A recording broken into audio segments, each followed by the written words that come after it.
Hello and welcome to another exciting episode of Way of the Brush with me, your host, Kris, aka the Name Butcher, aka Hey You Get Off My Lawn, aka Kris, you're being creepy again. Way of the Brush, the most informative 120 minutes on the internet on the wargaming lifestyle. We'll talk about painting, terrain, conversions, and just about everything under the sun. If you're a first-time viewer, we do a lot of painting talk, as well as a lot of what's under the sun, meaning no topics are barred. So if you want to keep the conversation on the hobby side of things, be sure to ask your questions in the chat, whichever direction it might be in for you. And if you're watching this after the fact, you can always submit questions and emails to Kris@wayofthebrush.com. It is in the description below. If you're going to send pictures, send them as attachments in the email. Don't send it off as links to other sites, because I won't do it. It's just annoying, and it's because there's ads and crap like that. That's the only reason why. It's just, just don't. Just send it as attachments, man. Please, come on. Also in the description below is a link to wayofthebrush.com, central hub of all this silliness. Has the links to all the social medias as well as Discord. Join us on Discord. It's a lot of fun. We keep the conversation rolling there, so feel free to join us on the Discord server. Only one rule in the Discord server: don't be a dick. That's it. It's the only rule. That's it. It's the only rule. Don't be a dick. Pretty straightforward, right? Also at wayofthebrush.com, you'll find links for t-shirts. And if you're watching this on YouTube, you'll see links down below as well. You want to look like a connoisseur of all that is good and holy in this world? They're wearing a Way of the Brush t-shirt. And if you purchase yourself a shirt, send a picture of yourself in your shirt, and I will add it to the Monkey Shrine, which is also at wayofthebrush.com, because it's nice to put a name to the face and a face to the name. So please. Also at wayofthebrush.com, you'll find a link for Patreon support. Huge thank you to all my patrons for the continued support and all the brand new ones. Huge thank you. Without your support, I would not be able to continue to do what it is that I do, and so a huge thank you to everybody who does. If you're not able to support monetarily, i.e. money, thumbing up the video, liking, following, subscribing, commenting, ringing a bell, blah, blah, blah, blah, blah, algorithm gods be appeased, and a huge thank you to everybody who does that. And all it takes is a couple clicks of a button, and you're helping me out a great deal. So a huge thank you to everybody who does that as well. Big thank you to Carl, Guy Alfer, Beer and Blood Bowl. It's his YouTube channel. Check it out. If you love yourself some beer, you love yourself some Blood Bowl. Beer and Blood Bowl is where it's at. We always take time to thank Carl, even though he is no longer with us, for taking the time out of his busy day to create the email jingle, to play before the email segment of the show. And so always much love to Carl. And of course, speaking of love, much love to my baby brother Evan for creating intro, outro music that plays at the beginning and end of the show. And so always much love to my baby brother Evan. And if you're into rare comics, EB Comics. It's in the description below. Now we're talking rare. Not well done. Rare. Who's joining us today? I can see Sophie. Afternoon, evening, everyone. Afternoon, Sophie. James and Ken over on the Twitch side of things. Afternoon, Kris. Afternoon, everyone. Been a while. It's been a while. It's been a hot minute. Actually, been doing quite a bit of streaming. Been producing some stuff. Some of you may or may not have noticed that I put up 2 videos. I wanted to have a few more done. Unfortunately, there was delays in shipping on my end. And so, I didn't get all the things I wanted to get done, accomplished, and demonstrated, and showcased, and all that. So I'm blaming Canada Post. Basically, I'm blaming Canada Post because it's probably tied up in customs right now. So that's what I'm thinking it is. It's annoying. I'm annoyed. I'm thoroughly annoyed. But anyway, so I have demonstrating Hexwraith Flame and Ball Red, along with the accompanying shade color, just, for gigs. The reformulated shades. I guess we can start talking about, contrast paints. They are up for pre-order today, as I'm sure many of you know. And I've had a chance to big thank you to Games Workshop for sending me a review copy of these paints. They did send me all the colors along with the shade washes as well. And so far I've been having a little bit of fun with them. I have not tested them all out, mainly because of just time constraints and all that stuff. Plus too, I was waiting. Basically, what I'm waiting on is the spray primer. The spray primer never showed up, and it's annoying. So I wanted to demonstrate. Basically, what I really wanted to see was, make some comparisons. And, I like Wraithbone and Greyseer as primers go. And I really wanted to see how it compared to those as well. So, yeah. But anyway, I've also asked in the Discord for everybody in there, you know, what would, like, anybody who has any kind of curiosities as far as interactions of color and stuff like that, you know, to basically let me know, just for, you know, demonstrative purposes and stuff like that. So, of course, it, you know, I mean, like, the only reason I create these videos is for you guys. I mean, like, you know, I'll just paint models and do stuff. But, I mean, you know, the only reason I make videos is for you guys. Again, it's just like this show. I do it just for you guys. And, you know, again, this is always about you guys, answering your questions, helping you guys out. And, yeah, sometimes being a little bit informative. Just a little bit. Just a tiny bit. Dark Commission, hi, Kris and Monkeys. Hi, Dark Commission. How's it going? Yeah, everybody's pretty quiet right now. I don't know why. Usually we get a whole bunch of you hooligans in here and, you know, usually throwing all sorts of shade my way. You know what? Let's head over. Since we were just talking about the pre-orders and stuff like that, let's head over to... Let me see if I can find the damn window. So let's head over to the pre-order side of things here. So I'm on the UK Games Workshop site. There was not a excuse me. There was not a queue like there was with the Horus Heresy one. Horus Heresy, holy man, that was queued up for days. But anyway, Skaven, made to order, Blood Bowl trophies, beauty. Now, here's a fun one. So they got these little bundles here, and of course they got the transfers for Necromunda. I actually might pick up that transfer sheet. I'm pretty sure that transfer sheet's been around for a while, but I imagine it's probably like a reprinting, because a lot of the stuff looks kind of familiar on it. But anyway, the little bundles. Get the new shades. It's 90 pounds, 90 British pounds. The new contrast paints and the mug is 118 British pounds. I mean, I'm sure many of you can math out whether or not that's something that, you know, interests you.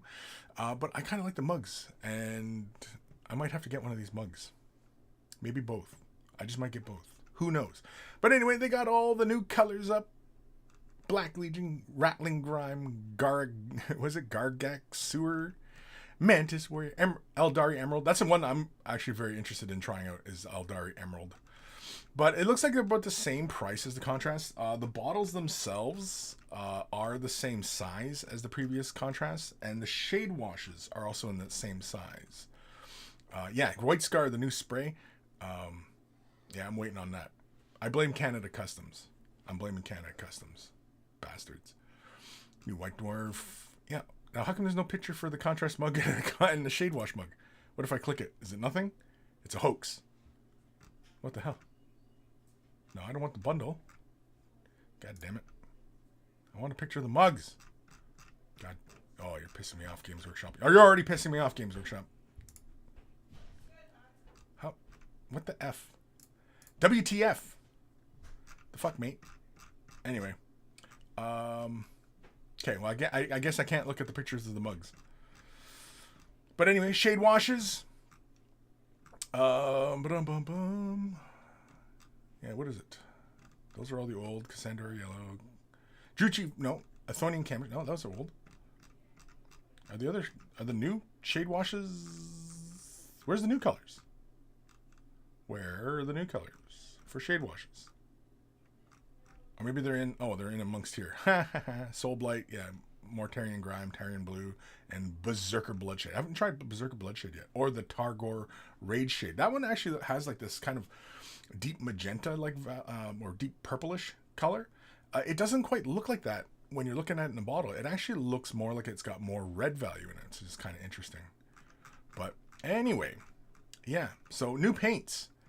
New paints, everybody, for your hobby needs. It's very, very interesting. I don't know why I can't order the fucking mugs, though. That's pissing me off. I want the mugs. I just want the mug. Maybe both mugs. Maybe I'll order those later if they ever show up on the fucking site. And of course, yeah, it's a bunch of Horus Heresy stuff. What else? Yeah, novels, bundles. Chaos Codex. Everybody got their Chaos Codex? Did everybody get your Chaos Codexes? For all you people who are Chaos players. Eric Fountain, morning. Kris Monkeys, morning. Yeah. But yeah, that's it. That's pre-order. It's paints today. It's paints. And then there's supposed to be, what, a live stream next weekend on the 10th? I believe it is, the 10th. That's what they were advertising, wasn't it? I got to click the site now. Yeah, the 10th. At 2 p.m. British Standard. That's like, what, 7 in the morning for me? 8 in the morning?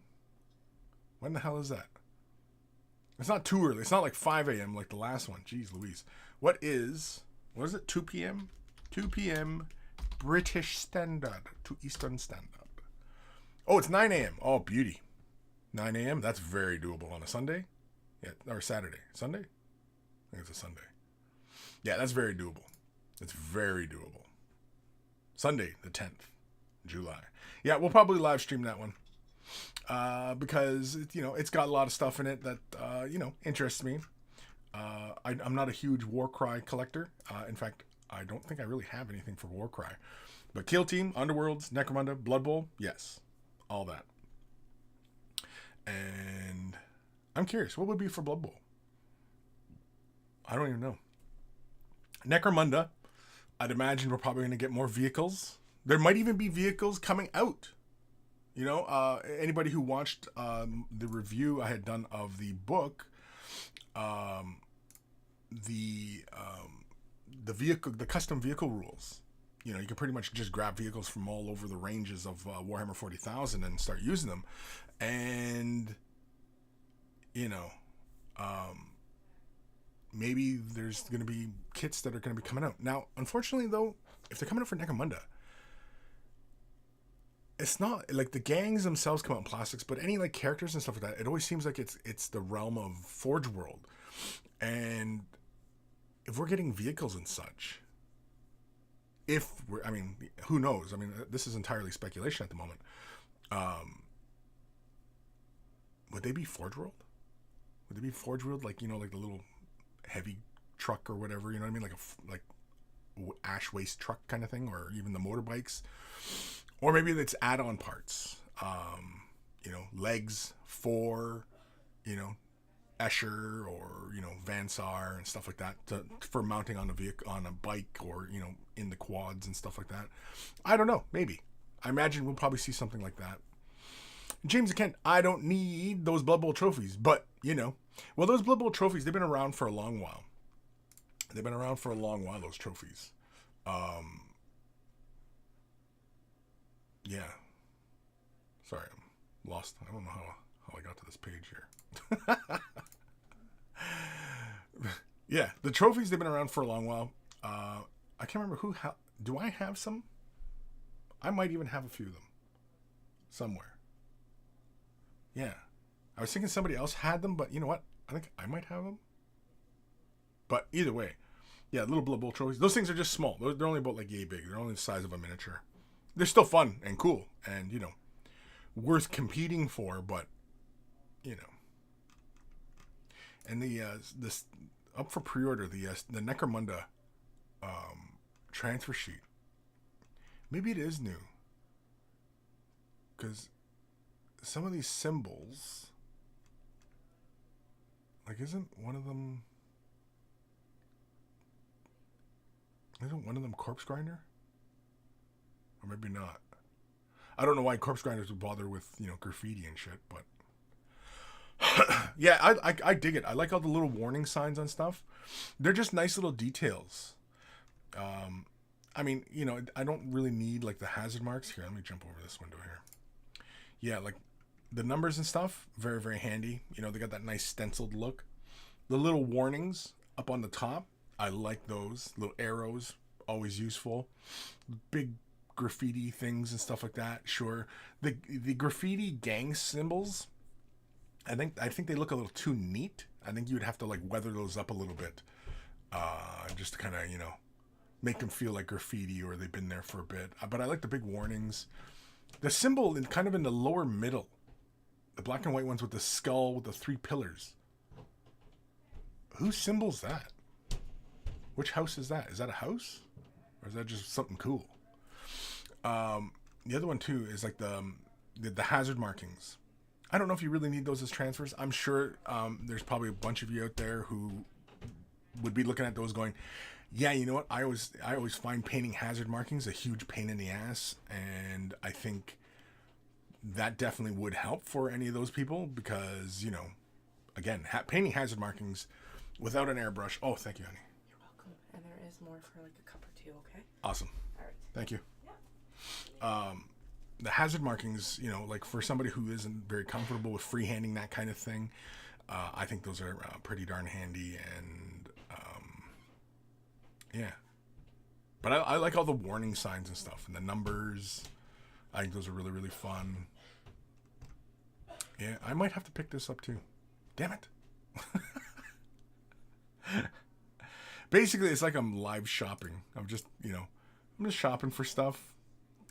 The live stream is just me just shopping for stuff, you know, just checking stuff out. Hucka, hey, how you feeling, Kris? Haha, it is 2:12. It is 2:12 a.m. here, and yep, out of COVID solitude. Oh yeah, you're all free out of COVID. Yeah, I haven't done the test in a while since my last one was like last Monday, and yeah, I haven't done the test or anything like that. I've been feeling pretty good. No pain in my chest or anything like that. No, I've been feeling pretty good. Mind you, I try and take care of myself for the most part. And yeah, so, you know, I think I'm okay. I think I'm out of the woods. I don't feel achy. I don't feel like any pain in my chest. Occasionally though, I still get kind of a pain in my head. Like a headache almost, like the onset of a headache, but then it goes away after a second. Now, I don't know if that's a brain tumor or if that's COVID or if that's just a headache, just a regular old headache. It could be a tumor. Who knows? There could be tumors up in my brain. Who knows? Might explain a few things. Peter Magro. Good evening, Chryssalites? Like chrysalids? Sophie, I have a paint question. I recently used Caliban Green over Wraithbone's Prime. Shook the pot as normal. Used the normal water I used when it dried. It comes out very glossy rather than matte. Caliban Green? Yeah, that we're talking. Yeah, that's the regular Citadel base color. That does finish with a slight gloss. Wraithbone Prime. It's more matte than it is, as most primers are. They're primarily a matte. But yeah. But if you felt like it was more glossier than normal, then yeah, it might not. The Caliban Green. I'm going to assume it's the Caliban Green that is obviously giving you the trouble, because Wraithbone Primer it finishes very, very matte. It does have a slight, I don't want to say like a semi-gloss, but it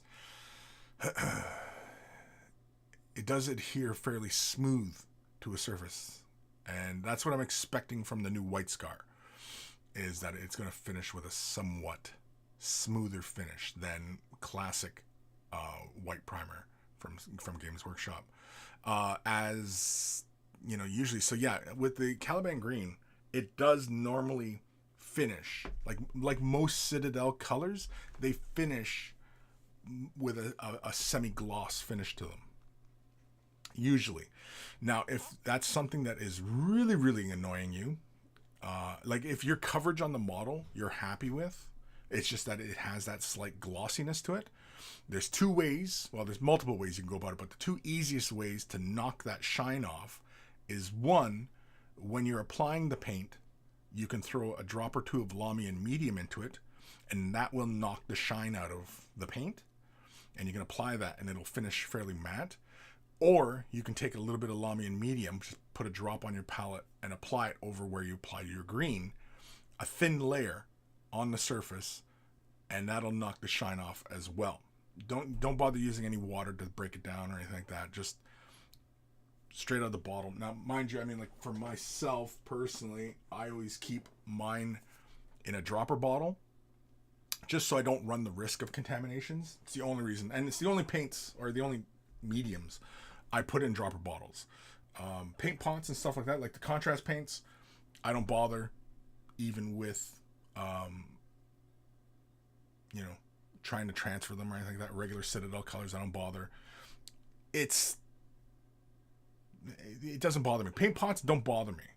Dropper, I've played enough with paint pots and dropper bottles. Both have their pluses and minuses. And if you have good habits as far as how you conduct yourself in your workspace, you're really not, it's not that big a concern. Even grabbing paint from your paint pots or dropper bottles or whatever, and you're maintaining your paint pots and dropper bottles, and you know what I mean? Like, it's all about just taking care of your tools, essentially. And yeah, you rarely ever have any kind of issues. I mean, again, people go on about dropper bottles and paint pots and, whatever.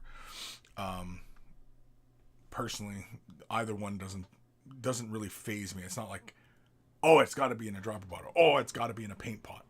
Doesn't matter. Because there's plenty of people who paint from the acrylic tubes, right? That's one that doesn't enter the conversation much, right? What about all the painters who paint from the tubes? You know what I mean? Like, a dropper bottle versus paint pot. Well, what about the tubes? We don't talk about the tubes. And there's plenty of paint lines. I mean, like Scale 75, they have paint tubes. I think Vallejo has paint tubes, right, of acrylic colors that we can use for our hobby paints and stuff. There's plenty. There's plenty of paints out there that come in tubes. But nobody's going, oh, tubes are better than dropper bottles, or tubes are better than paint pots, or worse, whichever way. I mean, like, again, it doesn't frickin' matter. It doesn't frickin' matter. There are many ways to apply your paint to a figure. There's plenty of ways to load your palette, to load your brush, to apply your paint, right? Getting caught up in the ideas of one way to achieve something only limits you as someone who is exploring this art form, right? That's really, the gist of it. Really, it's just, there's no limits. Painting, I mean, I'm a firm believer that there are no limits. When people are shitting on particular paint lines or paint colors or anything like that, it's a lack of imagination. All that I hear is somebody who has a lack of imagination. And a lack of imagination does not impress me. It doesn't impress me at all. When somebody says, no, you got to use this particular color with these particular brushes, doing this particular technique, right? All these things. No, I tune out. I tune out, because that is such a narrow view of things. And art is not something so easily defined, which is why it's so largely subjective as far as what we can achieve, what we can do, what we can express, again, good art. I'm not saying miniature painting is good art, but I'm saying just good art in general can change our perception of the world. Good art can change the perception of our world, the way we view things, socially or politically or whatever. Good art can do that. That's amazing. Nobody else finds that amazing. Again, very, very narrow view. You're like those horses with the little blinders on the side of their head, and they can only see forward. And you're just guided like a little horse down the path. Now, if that's the kind of thing you like, and you don't like freedom of expression, I suppose, then carry on. But yeah, that kind of stuff, no, it doesn't impress me at all. That kind of thinking doesn't impress me. And when somebody is expressing those kind of views, especially somebody who's viewed as experienced, as an expert, as a master, and they start using that very confining language, I tune out, because that's a very narrow mind. Now, yes, there are benefits to being very focused on things, but that was that person's journey. That was their journey. And you, as the inexperienced, as the learner, as the student, following up on that very narrow path, thinking that that is how you paint, you're only going to have trouble. And you're going to lose heart in your efforts. And you're going to become discouraged and upset. And you're going to just hate the entire experience. You're going to hate it. And, you know, that's unfortunate. That's unfortunate. You know. Sir Peanut Butter. Morning, Kris and Beeps. Morning. Starburst. Tubes. Yeah, tubes. Like, why doesn't anybody talk about tubes? Paint comes in tubes. There's hobby paints that come in tubes. Are tubes better than pots and dropper bottles? Nobody talks about tubes.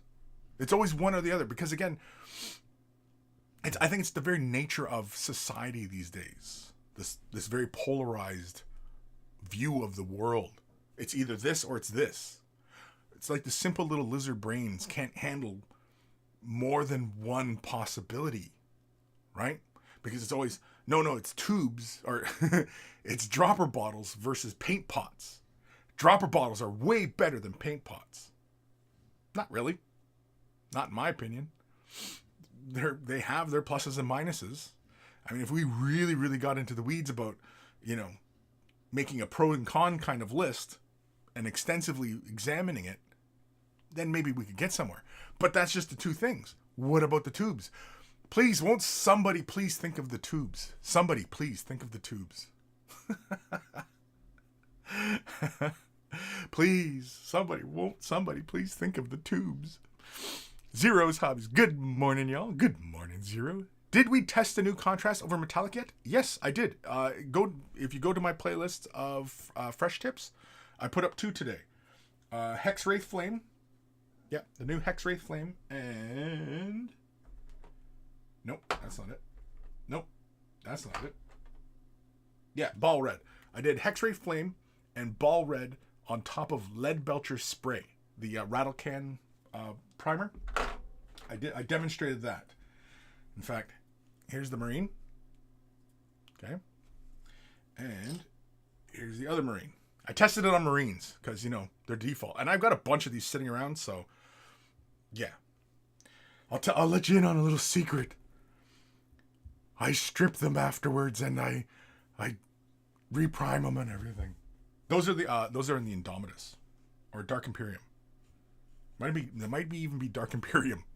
It's been a while, and I just strip them. Whenever you see me demonstrating on Space Marines and stuff, yeah, that Marine probably has gone through a few stripping cycles. And for speed's sake, for anybody who's stripping models and wants a nice, efficient way to strip styrene plastic, yeah, you know what?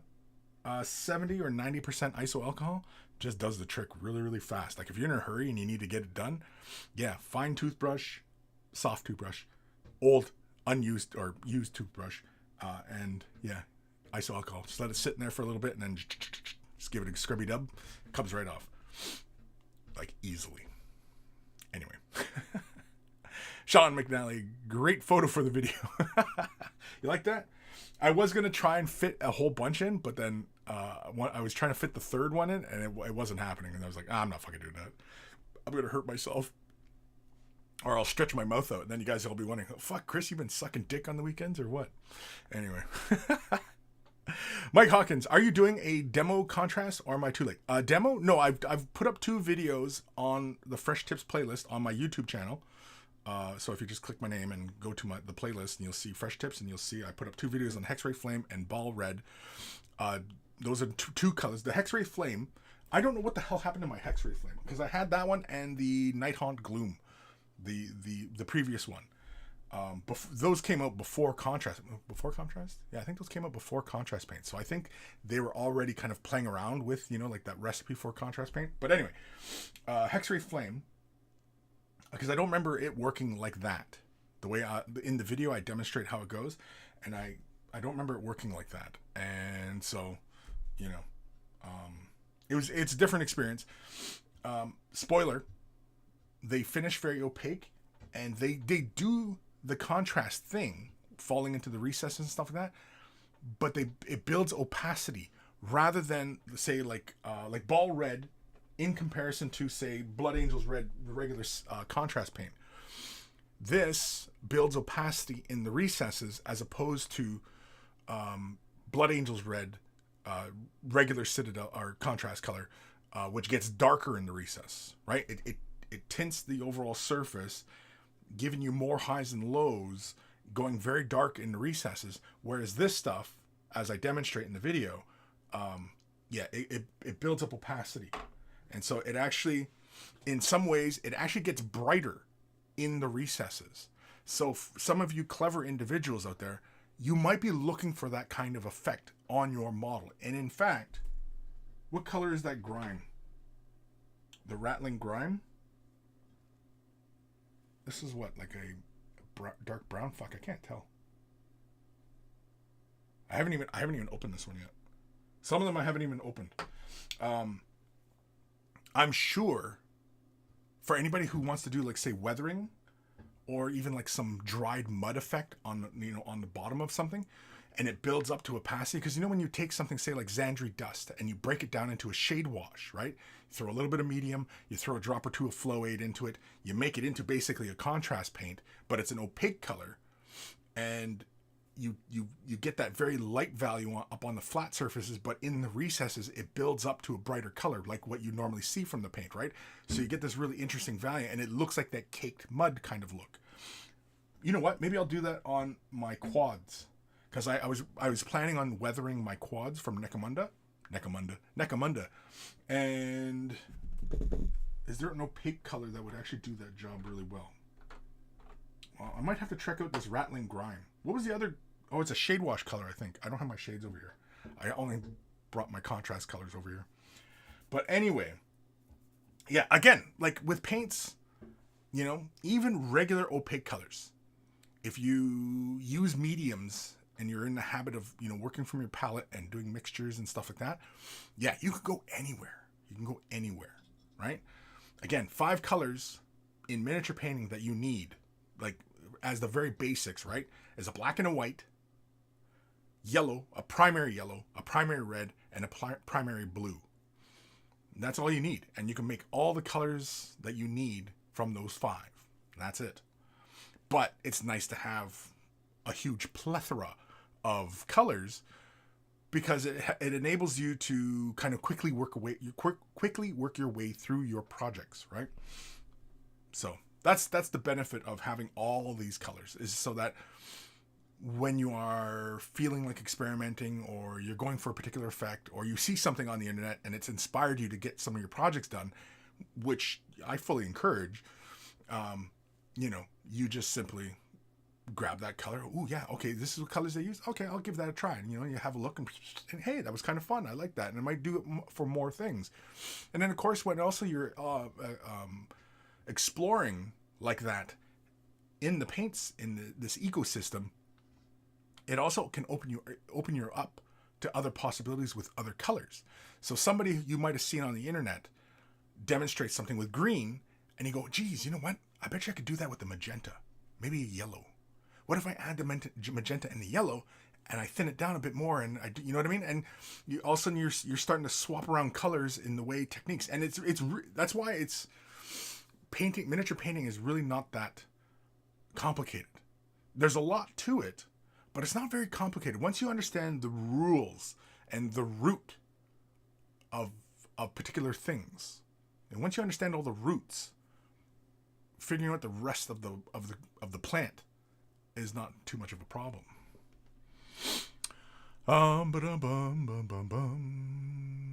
Mike Hawkins, are you doing it? Oh no, I already read one. Eric Fountain, I use what I can afford. Always. Yeah. Well, like I said, I mean, like anybody who really wants to get into this, the 5 colors: black, white, primary yellow, primary red, primary blue, and in pick whatever paint line you want, be it dropper bottle, paint pot, or tubes. And you as long as you have a fairly good understanding of the color theory, yeah, you can mix whatever colors you need. You can mix every color. You can mix every color if you have those 3 primaries plus a black and a white. You can make all the colors. Kim, hey, a bit late, but I'm here now. Welcome, Kim. Sophie thought it was just oil paints and tubes. No, acrylics come in tubes as well. And like I said, scale 75. And there's another one. I'm pretty sure it's Vallejo. They also sell tubes of paints as well. But yeah, oil paints come in tubes. Acrylics come in tubes. Liquitex also does kind of like this budget tube system as well. You can buy budget tubes. They're like fairly inexpensive, but it's Liquitex paint, but it's like more tended for like, illustration board and canvas type of work, like, beginner type level type of work. But I mean, at least I don't think I've ever tried using those paints for our miniatures. I'm sure they'd work out fine because they're not they're kind of thick bodied, but no, I'm sure they're fine. I mean, maybe one time we'll have to play around with some of those colors, pick up some budget paints. There is a project I've been meaning to do. I just haven't gotten around to picking up the colors, but there is something I have a really fun idea about, and I've been meaning to pick up the colors. I just haven't gotten around to picking them up. And I don't think I've ever seen anybody else do it. So I'm not going to say it just in case. But then again, maybe somebody has already done it. I don't know. But yeah, it was something I was thinking, like, it was just one of those days I was like, what is something that nobody has seen? Nobody's explored. And again, it's that kind of stuff that, gets me excited about painting, is demonstrating all the many possibilities of painting. And you'll notice, like, even in these new videos I just put out today, I am more interested in teaching you how to fish rather than catching fish for you. So I'm not going to show you how to paint Space Marines the way I paint Space Marines, but I'm going to show you the various techniques so that you can paint Space Marines however you want, right? That's my goals. I'm not going to teach you to paint like me, which, I mean, I don't know why anybody would, but I'm going to, I'd rather teach you how to paint so that you can explore. And I'm always on the lookout for people doing things very, very differently. I like when people are exploring the possibilities, and people who are on limited resources tend to get very creative because, again, just like the expression, invention or necessity is the mother of invention. Necessity is the mother of invention. And when somebody thinks of a new way to do something, I get very excited by that because it's like, wow, I never even considered, and I've been doing this for years, and I never considered that. It's amazing. And that's when I really appreciate this art form of paint on surface, of applying pigment onto surface. And that's what gets me fired up about all this stuff. When I hear people or see people doing the same shit over and over and over again, I tune out. I'm not interested. But when somebody who's doing something different and they're using a material that wasn't intended to be that way, but they're doing it and they're getting some interesting results. I'm not saying they're great results. I'm just saying they're interesting. I get excited because, oh, I see what they did there. I see what they were thinking about. And that's really great. And it's the kind of things that I'm like, oh man, that's a really great idea.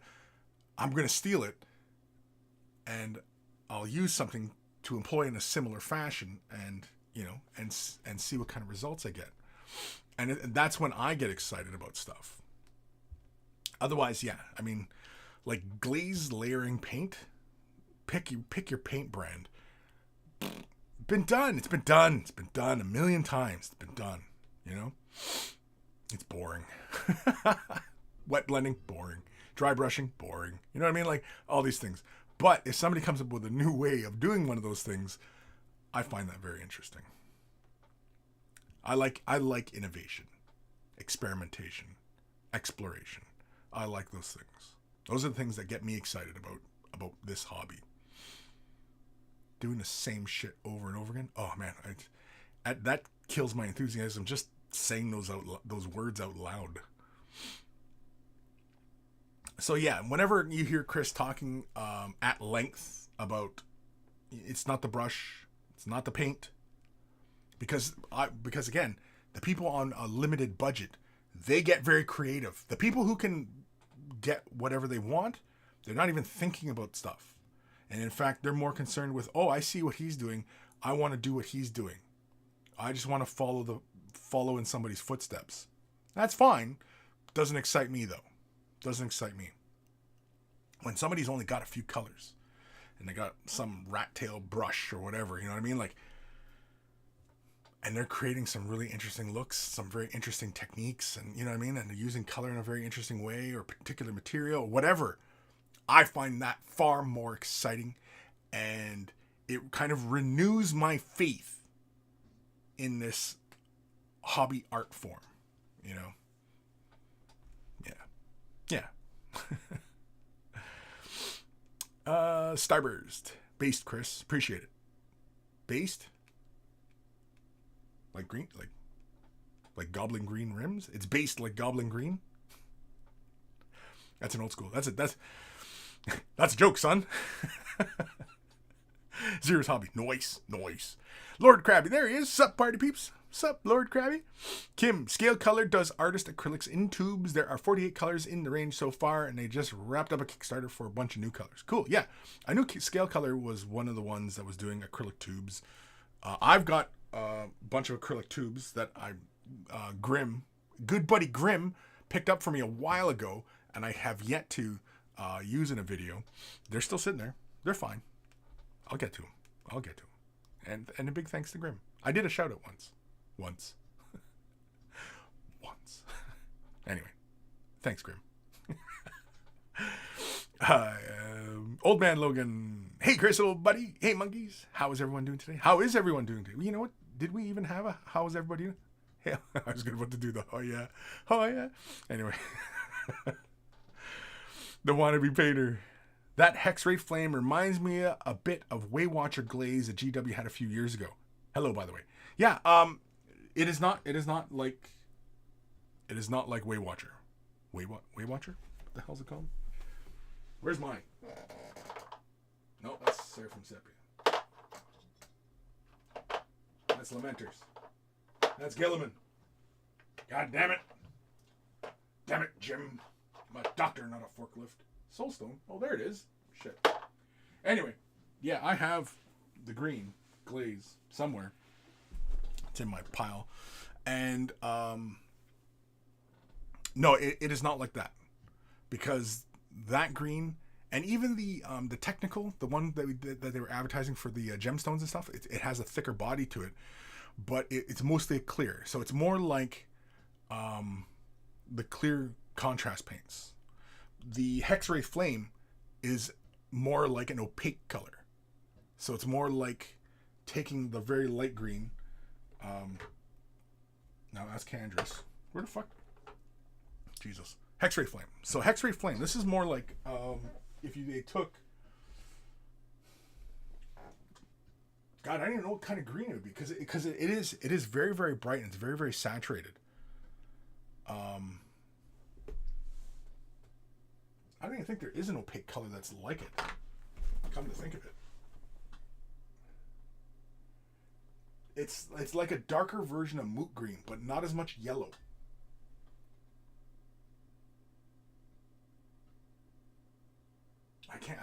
No, I don't think there is currently a color in the regular opaque colors that is like Hex-Ray Flame. It's just very, very bright, but it's not very yellow, but it's a lot lighter. It's because, like, for example, here, I'll grab the 3 bright greens. Yeah, so there's 3 bright greens for the new contrast colors. There's Candrace green, right? And it's nice. It's about like Warpstone Glow. It's almost that mid-tone green. Hex-Ray Flame, and then there's Scorpion Green. Scorpion Green's really nice. It's a nice yellowy green. It's a lime green almost, right? But here, yeah, I'll give you. So, Candrace Green, Hex-Ray Flame, Scorpion.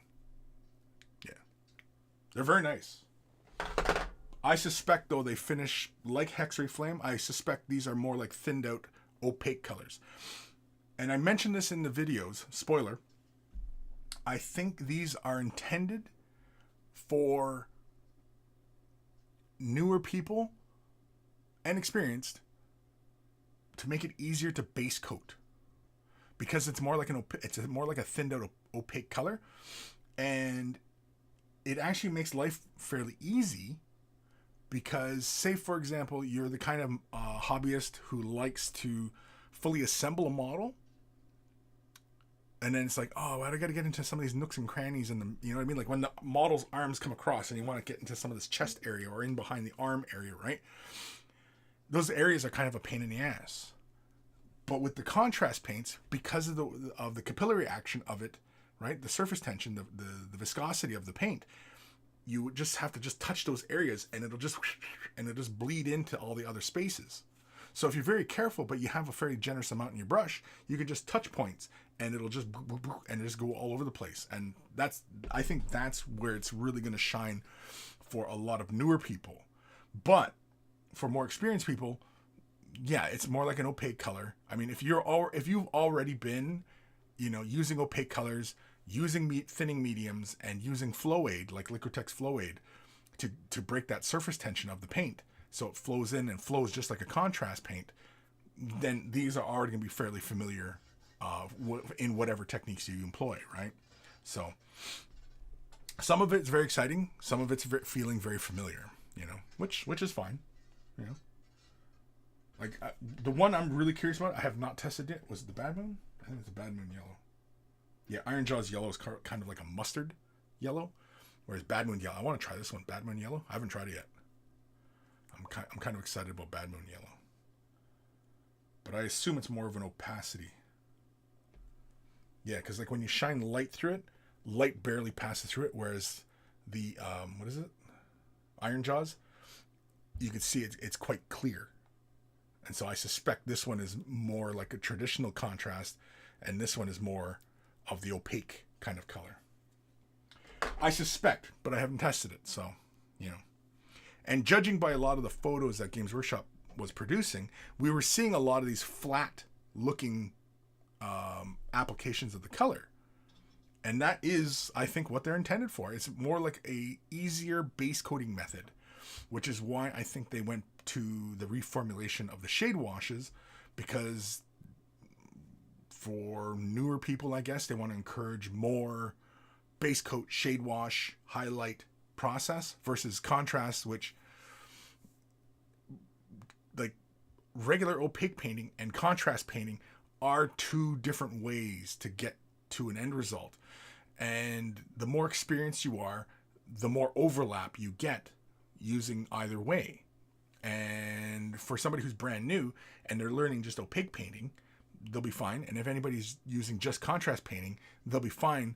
But if you are talking about opaque techniques, that might confuse a person who's only used to contrast paints and vice versa, right? So, yeah, whereas you want to have some overlap between them so that people keep venturing between the various ways of using the paints, right? I think that's kind of what they were doing. I have no idea. I was not present during the whole presentation of, you know, this whole new paint line and, you know, getting everybody fired up about this stuff. I had the pleasure of being there for the first contrast set, but not this one. That's fine. I'm not hurt about it. Well, it would have been nice to go to England again, but anyway. Old Man Logan, did they add the new fresh scent to the contrast formulation? Because they really want, because that is what I have been waiting or wanting. Formula? Like adding smell? Well, I don't know. We didn't really do a sniff test, did we? Hoof.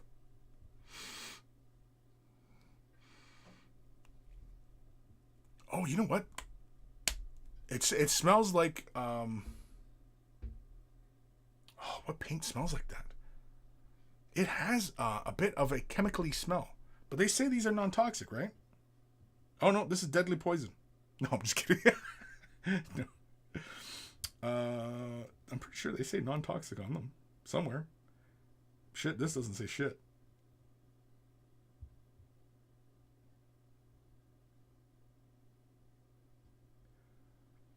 It says English contains enthol.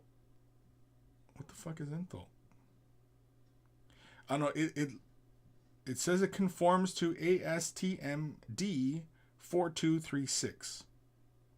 If anybody wants to look that up, I have no idea what that is. I'm sure it's probably some UK material safety data thing. It says contains. Contains what? Fuck. DE? The fuck is that? It says EN may cause an allergic reaction. Yeah. So there is something in this. So it is not non-toxic. If they have to put a warning on it. Interesting. Because, yeah, it does have a slight... I'm trying to think of, like... Sophie, do brush test? Because I was thinking about doing making a joke about tasting these, but now I'm thinking I'm going to pass on that joke. Yeah, it says may cause an allergic reaction, but they do have a bit of a chemically smell. I'm trying to think of what paint line smells like this. It doesn't smell like regular Citadel opaque colors, and it doesn't smell like the old school paints, or maybe it does. Shit. I'm gonna grab coat d'arms. Coat d'arms. Yeah, let's grab a bit of this. Which one is this? This is the leather, barbarian leather. Yes, barbarian leather, right? Just like the old snakebite leather. So they say. I played with it a little bit. Let's see here. Oh, you know what? That is a smell. Okay, it is that old school smell. And these, I'm pretty sure, are not toxic, right? Yeah, it says non-toxic and non-flammable. So you can't light this on fire. So if you need to put out a fire, just use paint. Fucking fire hoses are just loaded with acrylic paint. Just put the fire out. Anyway, yeah, it's kind of funny. I mean, Hex-Ray Flame. Oh, let's see if Ball Red smells the same. I'm gonna smell Ball Red. I smell balls. I'm gonna smell balls. There's your sandbite for the day. Yeah, it's the same smell. Yeah. Catching buzz. Getting buzzed out on paint. Huffing paint live. Anyway. Oh, now I'm getting kind of a headache. My brain tumors. Kim, AK Interactive makes, I'm not going to say that, 502 acrylics and tubes. Yeah, I know there's a bunch of paint companies who do acrylic tubes. But yeah, like when we're talking about dropper bottles versus paint pots, how come tubes is not in the conversation? How come tubes? How come nobody's going, well, tubes are better. Tubes are worse. Tubes, right? Nobody's talking about tubes. Paint comes in tubes.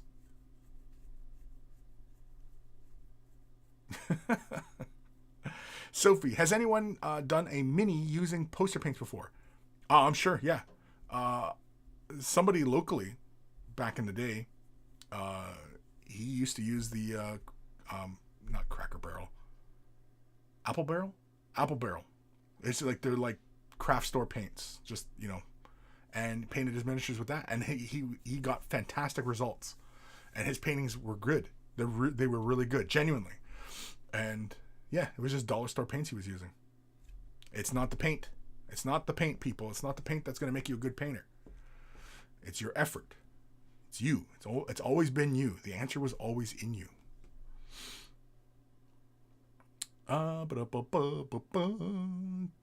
Kim, rats don't have fur on the tails. Hard to make rat hair brushes. They do have fur on their tails. It's just very thin and sparse. But there's hair there. And I think that was kind of my point, is that would be a crappy brush, wouldn't it? If it was made of rat tail hair. Because it's crap hair. Literally, there's probably crap on it. Evan Belleau, what's up, everybody? Sup? Sophie, I don't have many contrast paints, so I'm in two minds whether to get the new ones. Well, get the ones that you think you might need, or that, are of interest to you. And of course, I mean, like, if it's something that you are interested in, feel free to let me know in Discord or send me an email or whatever. And, yeah, if there's a particular thing that you're interested in and you want to know if a particular color interacts a particular way, or coverage, or whatever it is, feel free to message me. And, yeah, I can demonstrate it. I'm more than happy to demonstrate it for people, just to answer their questions and, either confirm or, debunk or whatever, you know what I mean? Like, yeah. Like whatever helps people come to a better result and a more enjoyable hobby experience. I'm all for that. Kim, I think everyone here knows my opinion on getting new paints. Yeah, well, no, I know that, Kim. I mean, but the thing is like, the group is not just everybody who's in a similar boat as you or, whoever, right? I mean, like, there's people with very limited resources who, to get to a particular result, especially if they see something on the internet and they're inspired, but they don't really have the paints but they do have the knowledge of color. And they go, oh, okay, well, you know what? I can just do this, and then bang, I'll make it happen. As opposed to simply just, oh, that's what that person did. Oh, that's the particular paints they did. Oh, these are the brushes they used. Bang, buy them all. Bang, buy the entire set, and then not even follow through, right? Not even follow through with the examples of what they were seeing on the internet in a video tutorial, whatever, And again, like it feels like a waste. It feels like a waste. But I'm not going to tell somebody how to spend their money, for God's sakes. No, it's not my intention. But I do find it more compelling when somebody with limited resources and limited ability and finds a new way to do something, a way we've never even considered. Because anybody who has everything, they don't even have to think about it. They don't even think. They just, okay, and blah, blah, blah, and I'm going to put color in, you know what I mean? They don't even consider the other possibilities. And so you actually limit your own creativity in that fashion. Again, like I said, necessity is the mother of invention, right? So somebody who has limited resources, they're the ones who are really going to come up with something very interesting and creative and different and outside the box. And that's interesting to me. As opposed to somebody who has everything. They don't even think about it, right? So, yeah. Kim, it's better to have them than to not have paints, so I always get stuff from ranges I can get a hold on. Yeah, sure. I mean, like, if you have the resource to do it, buy all the paints till you're blue in the face. Go right ahead. Do it. But I find it personally more interesting when somebody who has a very limited palette and they're trying to overcome those limitations. That's what's interesting. Somebody who has all the paints, all the brushes, all the models, they're not overcoming fuck all. But somebody who doesn't, they come up with new ways to do things. That is interesting to me. That's interesting. Sir Peanut Butter, rip. Sophie, have you done the link brush test? Link brush or lick brush? I've not done the lick brush test. No, and because now I've read that little thing on the side of the bottle. Are they all like that? I gotta look now. Here, let's grab another random color. Let's grab this. The fuck color is this? Doomfire Magenta. Yeah, it's got the same warning. May cause an allergic reaction.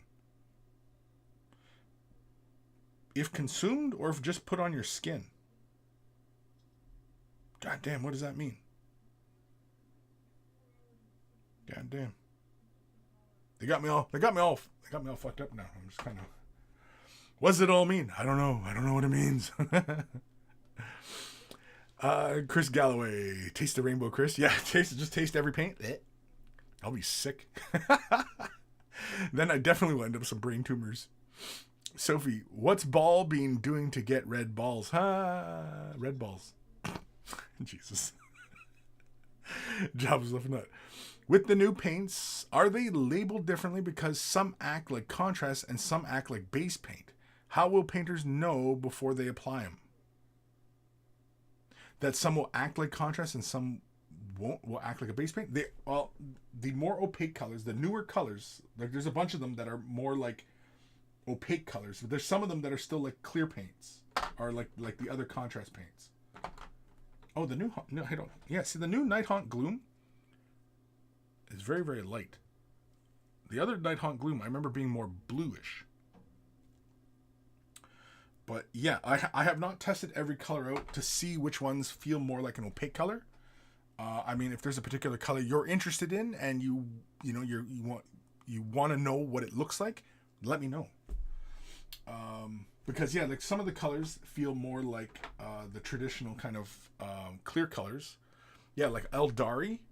Yeah, Eldari is, oh man, it's such a nice color. It's like this more green, but with a slight blue. Yeah, but it feels more like a clear. It feels more like a clear, like a normal contrast color. I think the Hexray Flame. Oh no, Hexray Flame looks like an opaque. I'm just holding them up to the light right now. Yeah. So I think really one way you can kind of, if you once you go into your local hobby place or whatever, brick and mortar, and you're curious about these paints, pick up the bottle of these new colors, right? And, you know, if you have the list of what the new colors are, you know, give them a look, give them a really good shake until you can kind of see the light poking through. Like hold it upside down, and so you can see the light poking through the bottle. Okay, hold it on its side and hold it up to a bright light, or you know, like if you're close to an outside window or whatever, it's sun. Well, you're in the UK, so I mean, you guys don't get sun, but and just hold it up to a bright light, and if you can see the color perfectly clear through it, but it looks like it's like tinted that color, like it's a flat even color, and you can see completely like clear as day through it, it's a clear color. If you see it murky and you can't see through all the way through it, then it's more like an opaque color. And like I'm looking at this, what is this, Doomfire Magenta, and it looks more like an opacity. It's got more opacity to it because I can't see through it. But like Eldari, what is it, Eldari Emerald, I can see through it. Give it a few moments and I can see right through it, and it looks like it's almost like if you were to, you know, try and tint a clear glass canopy or, you know, something like that, it'll give you that tint, and you know, it'll work. Yeah, some of them work like that, some of them don't, but these are all new colors, and these aren't replacing, as far as I know, they're not replacing the old colors. The old colors are all pretty much clears, other than Apothecary White. Apothecary White is more of an opaque color.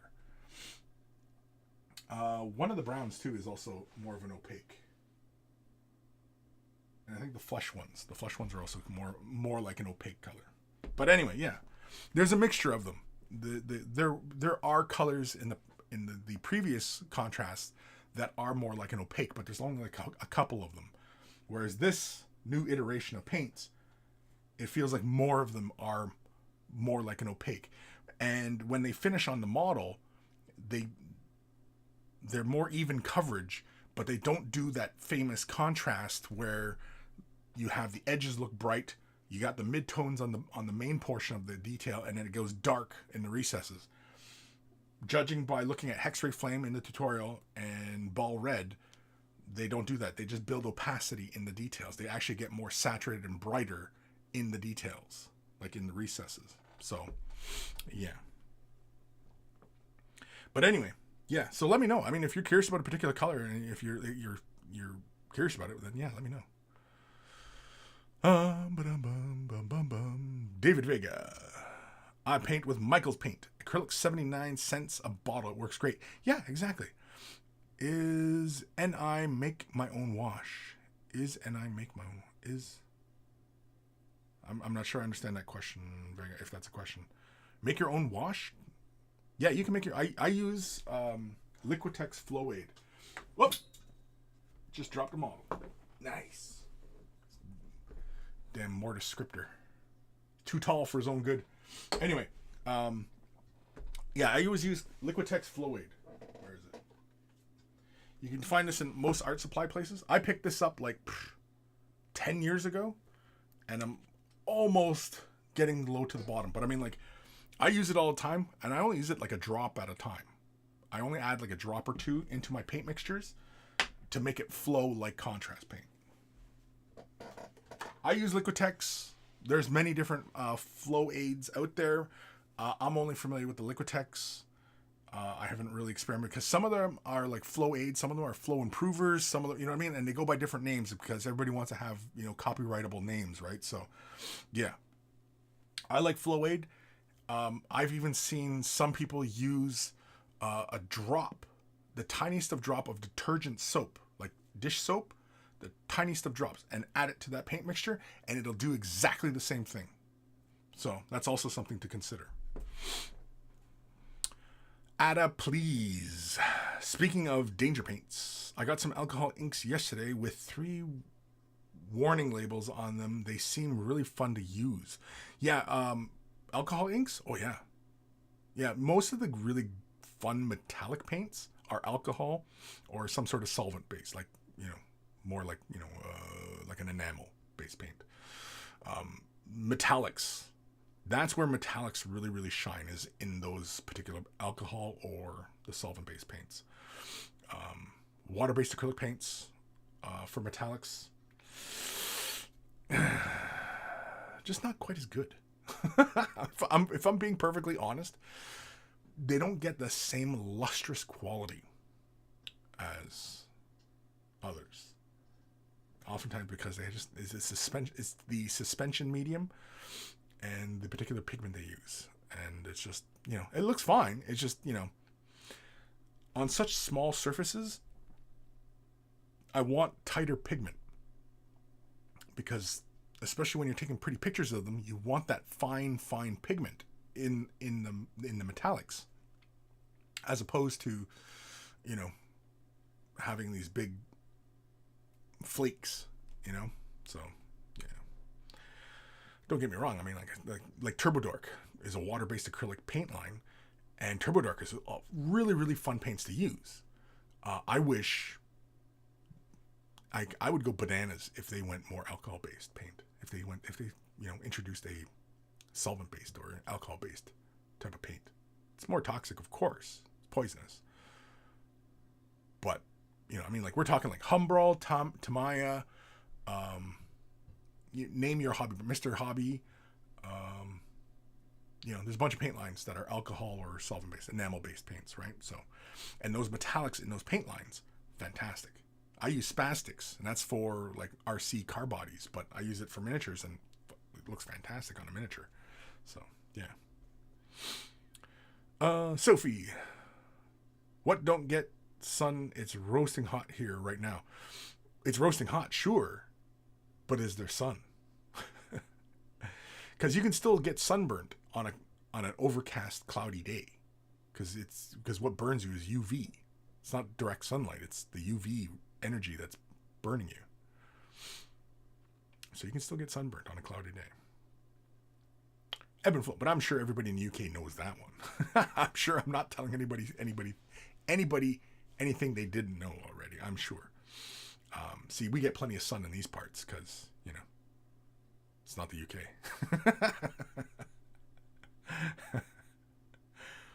I was going to make jokes about the UK, but I know there's a bunch of you in the UK, and I'm like, do I want to insult everybody today? I don't know. Do I want to hurt everybody in the UK's feelings today? I don't know.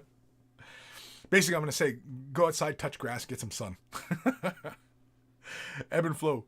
But the mothers of invention is not the necessity of Frank Zappa. The mothers of invention is not the necessity.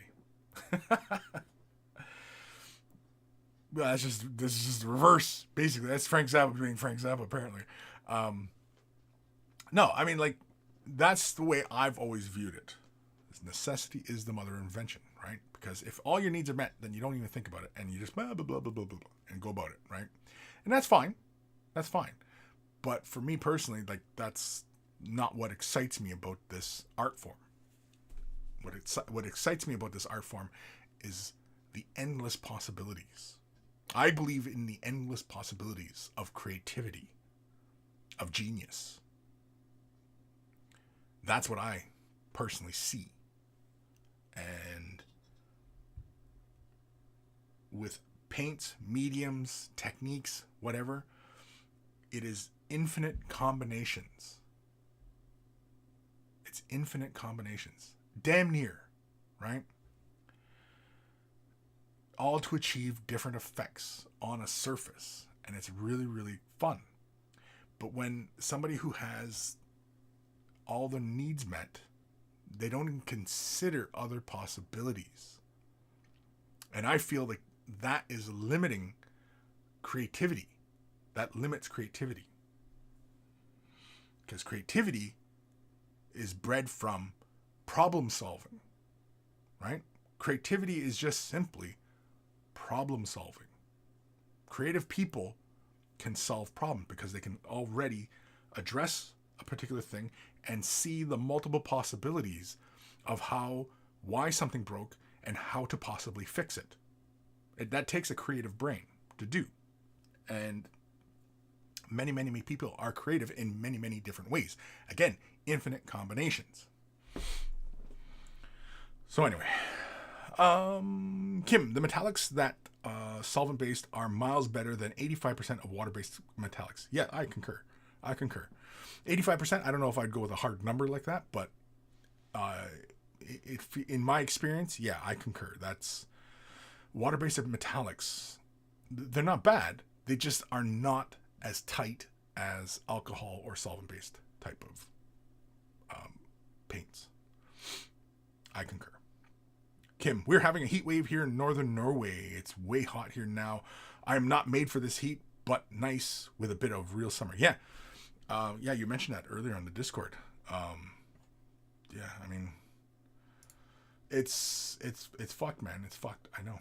Right now, what are we at right now? We are 26 in Welland. The Welland. What are we going to be? We're not going to cool off. We're not going to start cooling off till about 5. Goes down to about 24 degrees Celsius. Celsius. C-U. Sophie, episode 383. No, we're 384, Sophie. Or wait, are we 380? Fuck. Sophie's got me fucked up. No, we're 384. God damn it, Sophie, you're fucking me up. You got me fucked up. Anyway, what actual paint talk? What's happened? What the actual paint talk? You know what? Yeah, you know what, Sophie, we're gonna use that. We're using it with all the good grammar and everything. I don't know how somebody who comes from England, the land that spawned the English language, I don't know how somebody cannot speak very good English. Sophie's all like, fuck you, man. It's like, fuck you, buddy. Hey, buddy, fuck you. I'm not your guy, buddy. I'm not your guy, friend. Anyway. Now Sophie's probably too Dutch. She's like, fuck this guy. Fucking asshole. Anyway. All right, let's go over to the Instagram side of things. Let's have a peek over the Instagrams. I don't have a segue to Instagram, so I'll just go Instagram. Yeah, see, tubes. God, won't somebody please think of the tubes? Yeah, I realize these are oil paints. Yeah, these are all oil paints. Oh, Winsor Newton. I'm pretty sure Winsor Newton does oil, acrylic oil in tube, or acrylic tubes. But anyway, here we go. This is from Kroner. Am I on the right window? Yeah, I'm on the right window. Kroner Painting. Welcome in the team. Okay, let's give it a like. It's a little goobling for Blood Bowl. Is he Blood Bowl? Yeah, he's Blood Bowl. I like it. It's got highlight. Oh, even free-handed number there. Nice. I like it. It's a fun color scheme. And it's Blood Bowl. It's fun. I mean, you know, anybody who's painting Blood Bowl is not taking things too seriously. And I approve. I approve when people are not taking things too damn seriously. I approve. And so, yeah, that's really nice. I like it. I like the color scheme. It's clean. There's highlights. There's shadows. Freehanding. Yeah, what's not to like? Looks good. Thank you. This one is from the Auditor 19. Final 2 pieces of terrain I've painted for my local gaming club, Canterbury Creator. Canterbury? I'm sure I say that wrong. I'm sure because I don't have an accent. So, Canterbury Crusaders. And the full set, zenithal gray base with dry brush of white, followed by contrast paints for all the colors, mainly Flesh Terrors red, Argyros Dune skeleton horde, basilicum gray, and black Templar dry brush on the red with Wild Rider and metal, in quotes, areas with old Citadel chain mail. Then weathered with Rhinox hide, Abaddon black sponged, Agrax Earthshade recess, wash, and steel Legion dry brush stipple with a stippling. I dig it. We had a look at these last episode. We're getting some more images here of the work that he's doing for this gaming club, and yeah, I like it, man. I like it. I like the light marble look. I like that he went with this nice dark red. And it's not too saturated red feeling. It actually feels more almost like terracotta. At least in the pictures here, it almost looks more like, it's kind of like a brown red almost, which I dig. Me likey. Basically what I'm saying is me likey. And you're getting into all the nooks and crannies. You're taking your time with the details. Like all the little skulls are all skeleton hoarded. All the little bone details and everything like that. Like, I'm sure that like a full table set. Are we going to get a picture of a full table set, Auditor?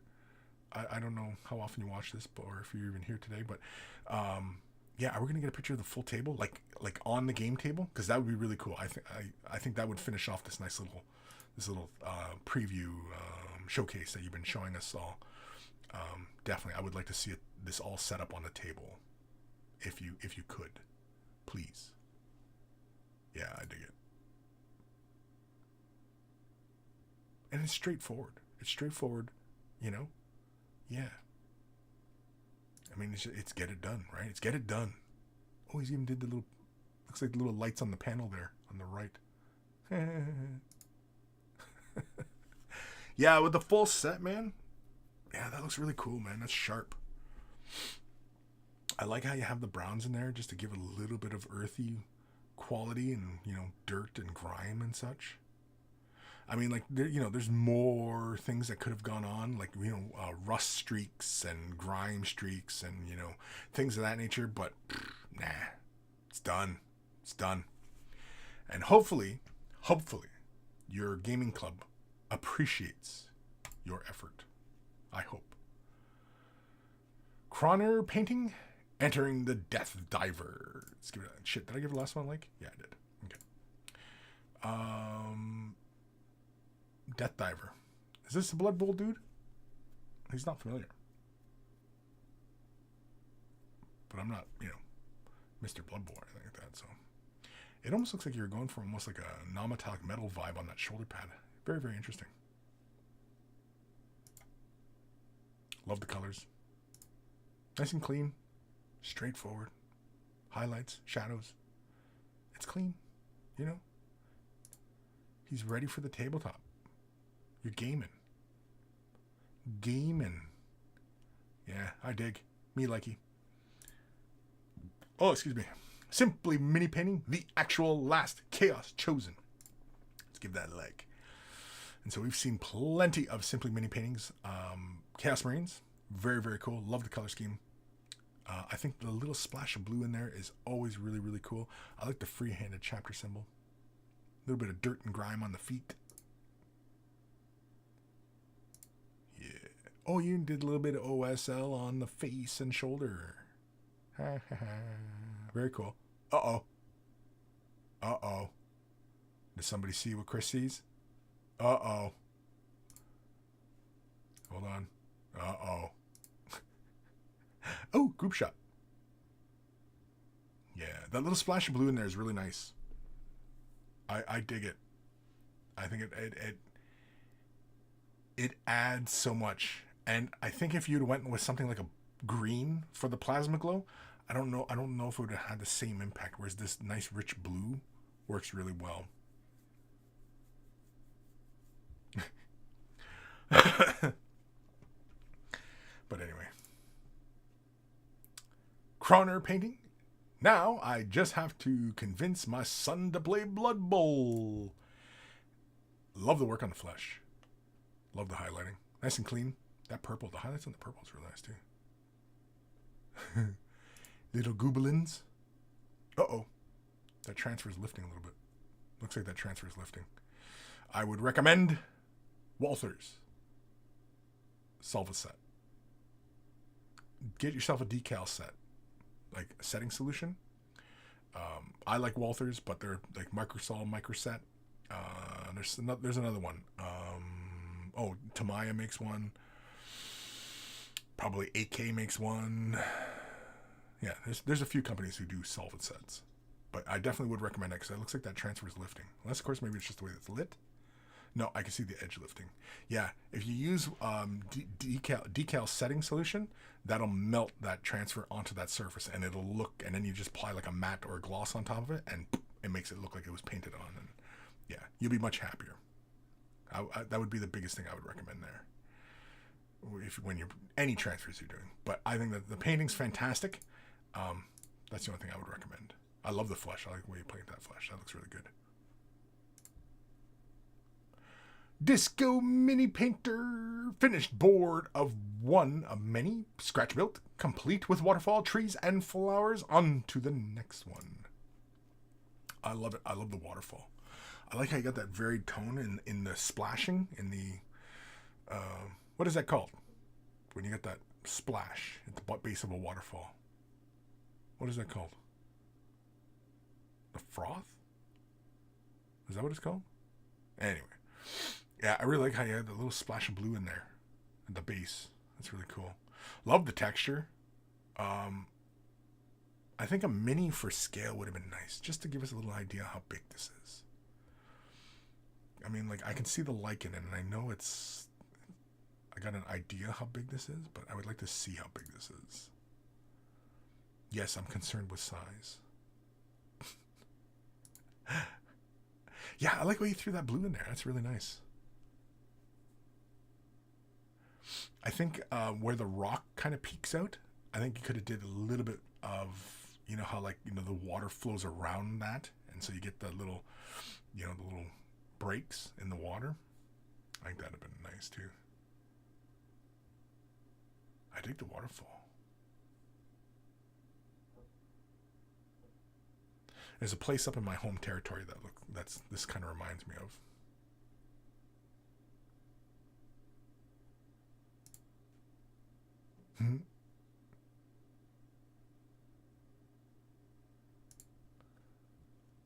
Ooh, look at that. Yeah, see, like where you did the rocks, like in the middle of the river. Yeah, you could have created more streaks, like where the water's flowing around that rock.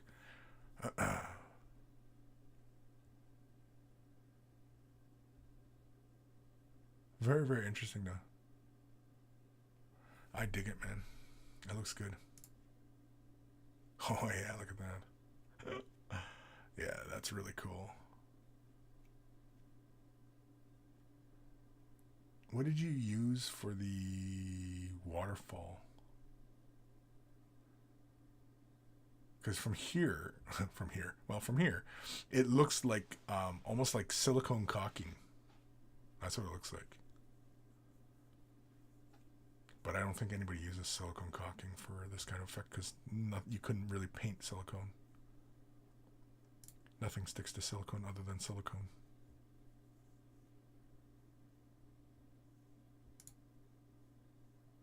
Stoke City. Huh? Yeah, man. I kind of wish I knew how big this was. How big is it? I need some miniatures in there for context. My OCD.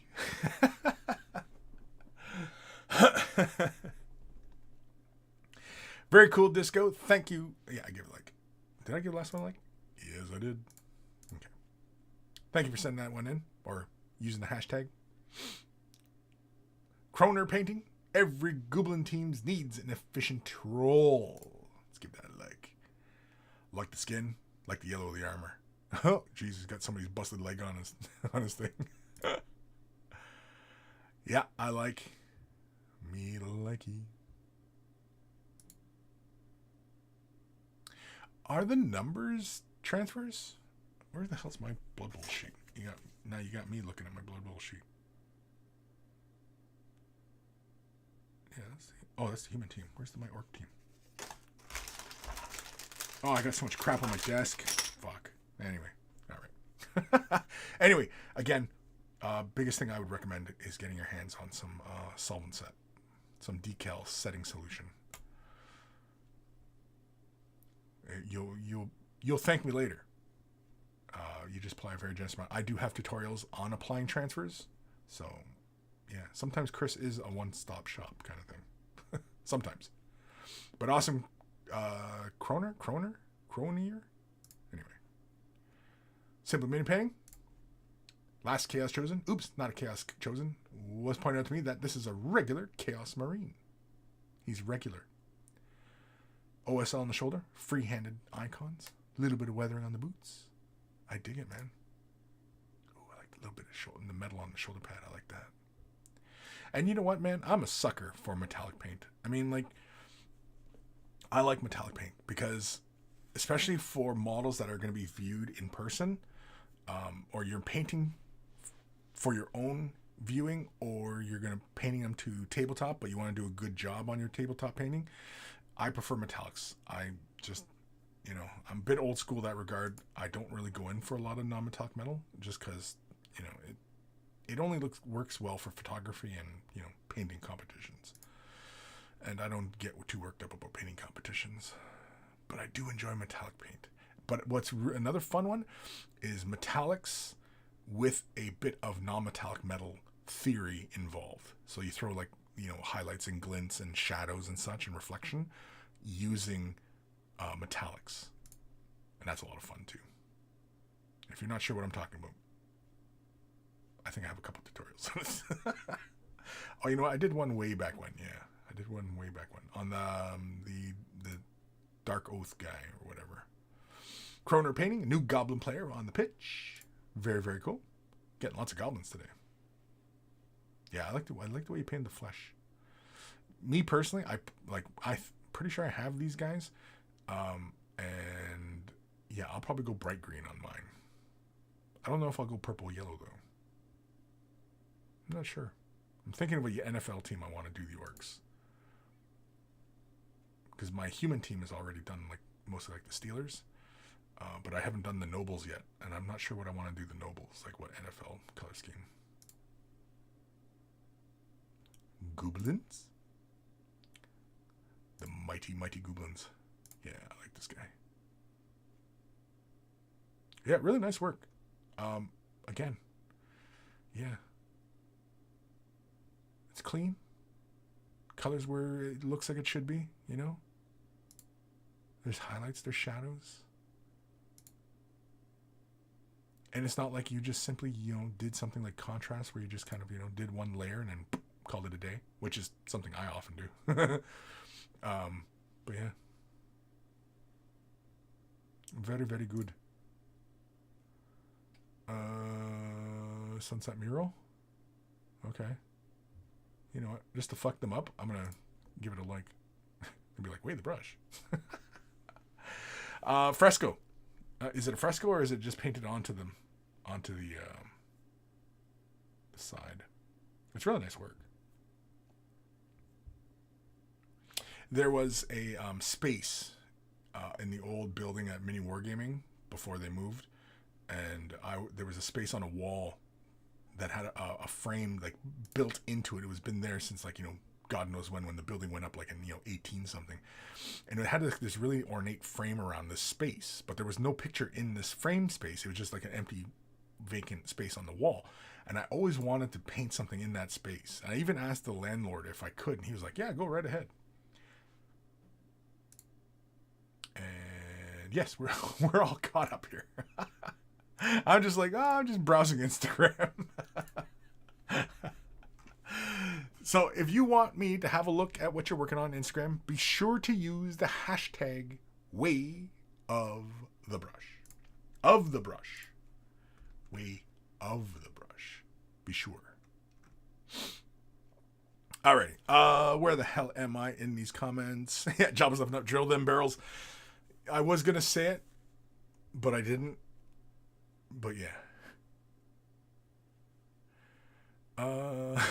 Sophie, who else is going to McFarlane Chaos Marine? Hope you'll pick one up, Chris. I'd love to see which color scheme you choose. Oof, yeah. I know, the Chaos Space Marines from McFarlane, and I still haven't even picked up a Gene Stealer, because that was the other one I want to pick up, is a Gene Stealer. I don't even know what I'd do for the Gene Stealer. Part of me would probably just go old school and do it the default colors, the purple skin with the blue carapace. Or chitin. Is it carapace or chitin? Chitin, right? Is that what we call the main armored parts? Is chitin? Carapace is the big shelly parts. Anyway, I think I would probably go default on the Gene Stealer. And for a Chaos Marine, yeah. I don't know. I don't think I would go Nurgly.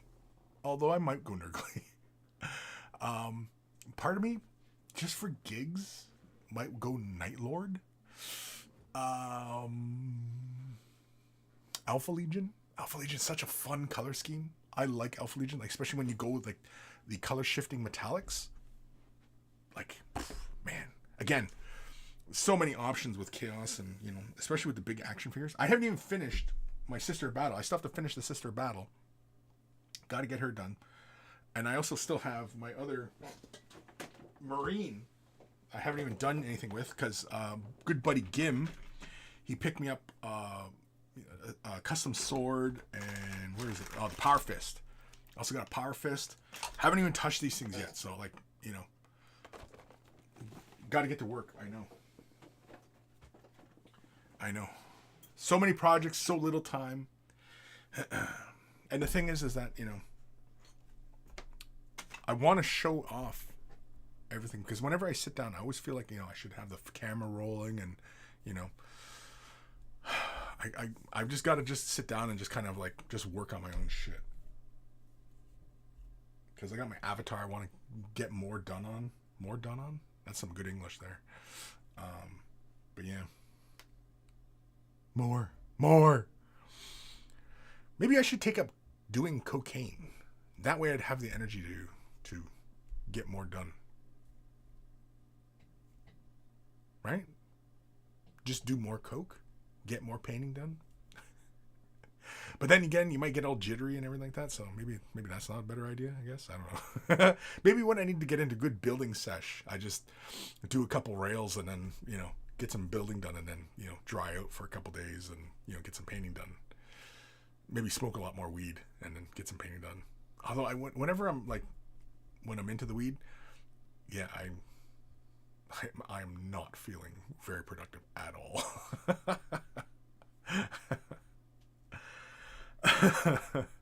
But anyway. Sophie, drill barrels. Do peeps do that? Smartass. Job was left out. Yeah, Chris marks you down for not drilling barrels. Yeah, you lose. It's always a half point. You always lose a half point for not drilling out your barrels. And getting mold lines. That's another half point. So it's a full point. It's a full point deduction for mold lines and barrels. Yeah. Kim, I'm getting 2 McFarlane Chaos Marines, but it's still a few weeks till it drops. Yeah, still got 2 McFarlane Phobos Marines to do, still in boxes. Yeah, well, I still have that Close Combat Marine. And you know what? I don't have, or do I have? No, I don't have the Intercessor, the regular Intercessor with the rifle. I still want to get one of those as well. I think those were like the first ones out. Because I noticed that McFarlane, they put them back out again. They did like a reprint or whatever, and they put a bunch out again. That was a while ago, though, and I didn't jump on it. Not made of money, people.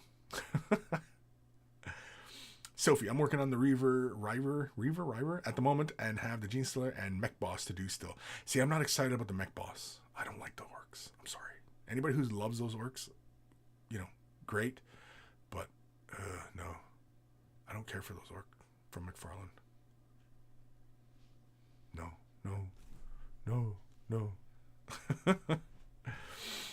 Hucka hey, hope your brain does not explode before next stream and you feel much better soon. Shit, 3:30 a.m. bedtime. Later, duder. Disco, just for you, Chris. I put a couple models on it and sent a pic in Discord if you want to see. Oh, okay, yeah. I'll look right now. Where'd you post them? Work in progress? You did put them work. Oh, that's really cool. Oh, I can't. I can, but damn it. Use the hashtag. Post those pics and use the hashtag, and I'll show them next week. Give everybody something to look forward to next week. Anyway. Game Boy. New shades are not the same bottle as the old. No, they are not.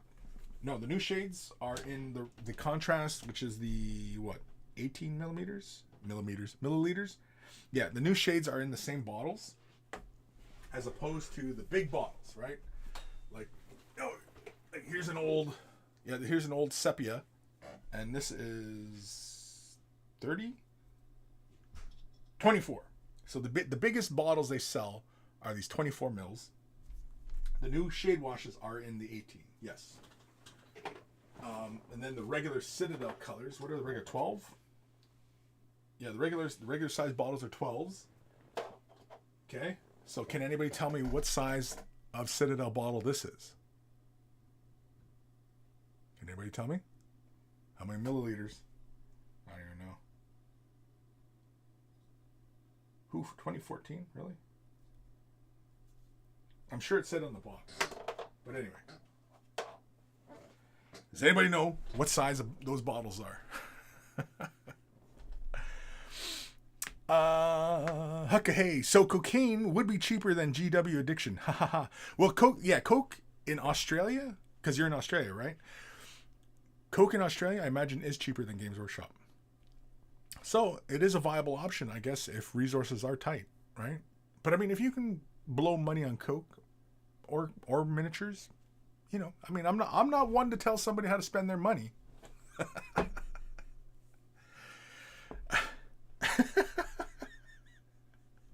Weighing the options, taking up drugs or doing miniatures. You know, it's been a while since I did a line of Coke, so, you know, maybe just a bump. Fuck. I'm gonna get flagged. Dark Commission. Miniac. Paint more minis. Night Shift. Build your models. Don't just collect them. Kris. Smoke more weed. Well, I eat it. I prefer edibles. I don't smoke it. But yes. Smoke more weed. Smoke more weed, man. Go right ahead. Or do Coke. Take up Coke. Paint miniatures or do Coke. You know, those are the age-old questions, right? Sophie, just have an energy drink rather than weed. Well, weed typically will pull you downwards, whereas energy drinks and cocaine and caffeine will make you jittery. I find if I have too much coffee, I haven't been drinking my coffee. The wife brought me a coffee. I didn't even drink it yet. Too much caffeine will make you jittery, right? And plus, too, I mean, if you're already of a disposition of anxiousness and, you know, high tension, stuff like that, right? Where miniature painting is the way you come down, right? From your day-to-day, your life, what have you, right? I mean, because that's really what the hobby's for, right? Is your own personal enjoyment. And if at any point this hobby is giving you grief, is making you anxious, yeah, you got to examine. You got to do some self-examining. I know it's painful, it's dangerous to self-examine, but you know, it's got to be done sometimes. And you know, if there's aspects of this hobby that are making you anxious or depressed, or you know, anything where it's destabilizing your mental health, then yeah, you got to really reflect and see and examine, and what is it about certain aspects of things that are, you know, bringing on these emotions. And yeah, but caffeine and such like that, yeah, no, that's gonna make you. I mean, I know from personal experience, like I've had energy drinks before, and then I tried to sit down and paint, and I'm like Michael J. Fox out there. I can't do it, you know. I'm sorry, Michael J. Fox. That was uncalled for, I know. But anyway, my point being, caffeine, Coke, stuff like that makes you anxious, jittery, you know. Whereas weed, yeah, it's like, oh man, oh, the colors, whoa, whoa, something in that hippie. But yeah, don't do it. You know what? Maybe just do some yoga, do some light stretches, maybe. Anyway, I'm sure everybody's like, "What? Where the fuck are we going with all this talk about drugs and shit?" We're going wherever we need to go, people. We're going wherever we need to go.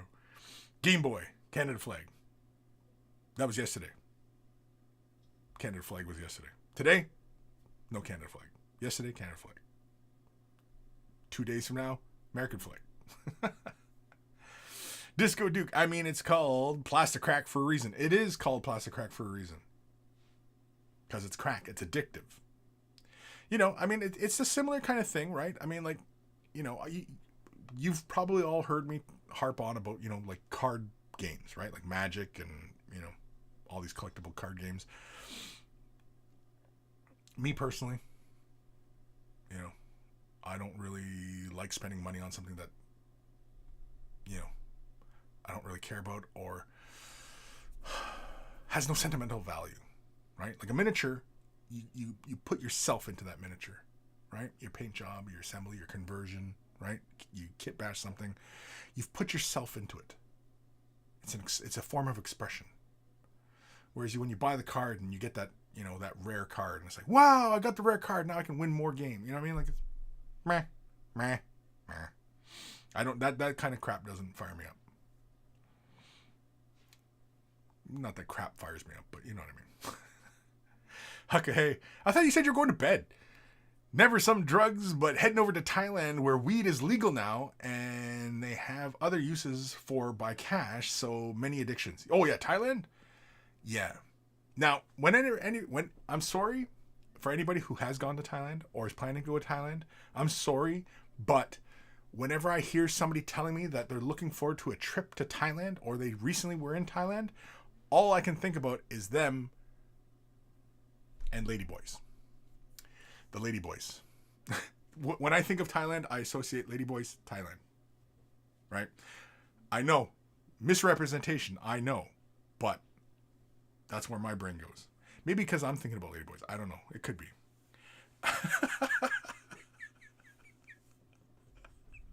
Kris is all about the traps.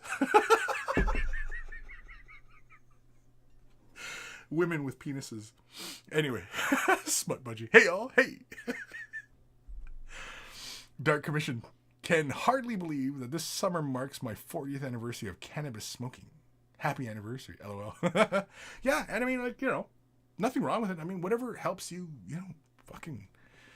With so much shit going on, man, like, goddamn, you know? Like, I don't understand why, you know, so many people look down on others, right? For their vices. Everybody's got a vice. Everybody's got a vice. And if somebody doesn't have a vice... That is one of the biggest red flags. The biggest red flags is when they don't have a vice. Because that means they're a goddamn sociopath or some sort of psychopath. They don't have a vice. Unless, of course, it's a literal vice. And they're going to put your head in a literal vice. And it's like that scene in Casino where, you know, Buddy gets his head fucking crushed. Anyway. I don't know where I'm going with any of this train of thought. What time are we at here? Holy shit, we got 16 minutes left of the show. We got an email. Do I have more than one email? No, I only have one email. Yeah, I only got one email, so don't send me more emails.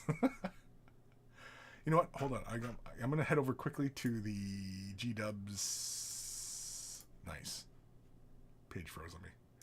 The G-Dub Canada. I just want to see what some of these costs are here for the new stuff. This is the new shit.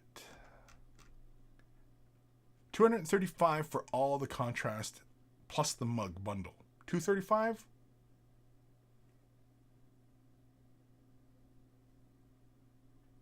Okay. $40 for that transfer sheet? Yeah. It's one of those big transfer sheets, like the Forge World ones. I'm sure. That's the way it looks. If it's like a small fucking rink-a-dink sheet like that for $40, I'd lose my shit. But no, it's got to be one of those big ones. Like Forge World does those big format ones. Or maybe I'll just lose my shit anyway. I don't know. Where's the mug? There's no fucking mugs. Where's the mug? I want a mug. God damn it, Games Workshop. Where's the mugs? Oh, Games Workshop, you've pissed me off now. You've pissed me off. You're making me angry. You don't want to see me angry. Because I'll cry. I'll weep literal tears. Literal. Anyway.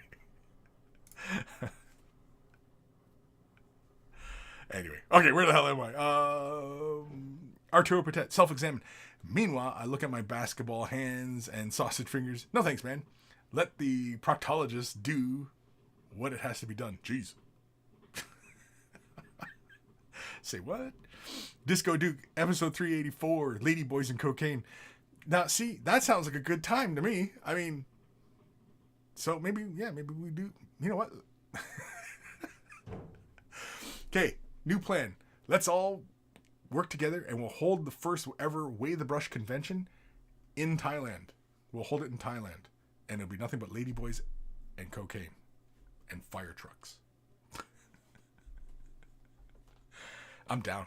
I'm down for that. That sounds like a good time. I'm already excited. I'm saving up. I'm going on to as soon as I'm done the show, I'm going to book on Expedia.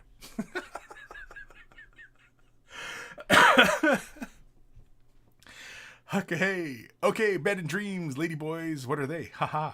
Yeah. You're not fooling me, Huck.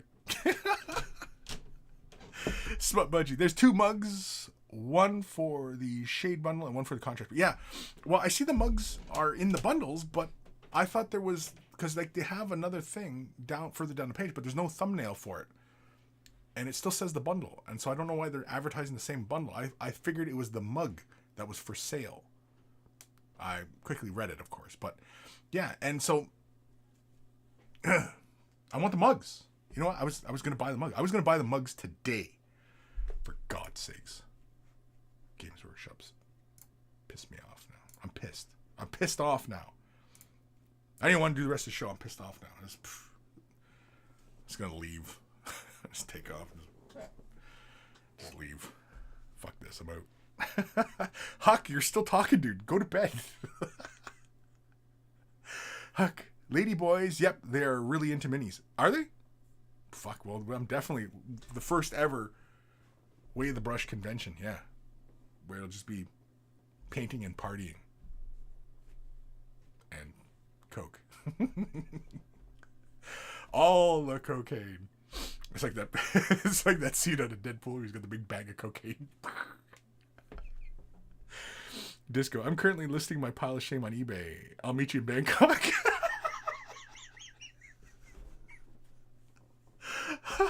Shit. See, everybody's getting fired up. Everybody's like, yeah, that sounds like a good fucking time. I don't think. Come on, we'll play games. We'll paint miniatures. We'll throw down fucking with ladyboys and do a shit ton of coke. Like, what does like? Where am I losing anybody here in this equation?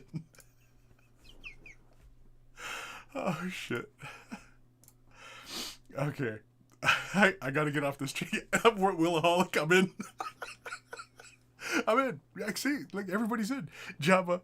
I'm in. All in. First rule of Secret Monkey Thailand trip. No phones. That's a wise man right there. Fuck, that's planning ahead. That's a good... But see, I'm a content creator. I can't just go and not film anything.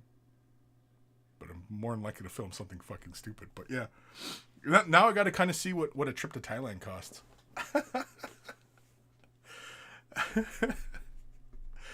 Oh shit.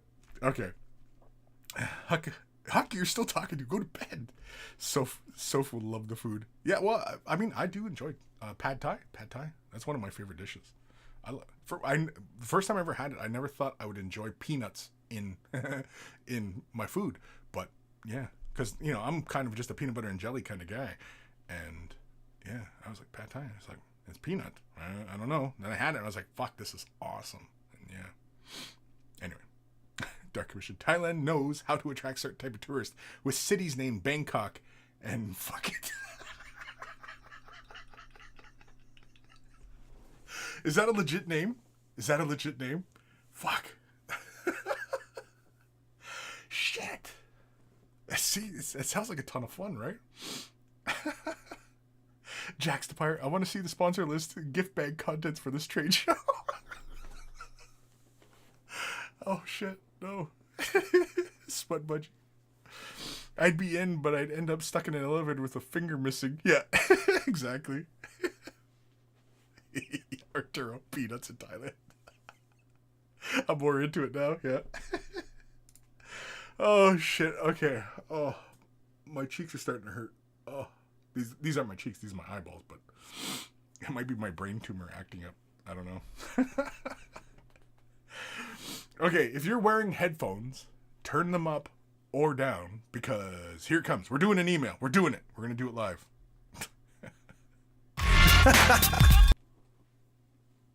Oh, it stops. Nice. It's email time.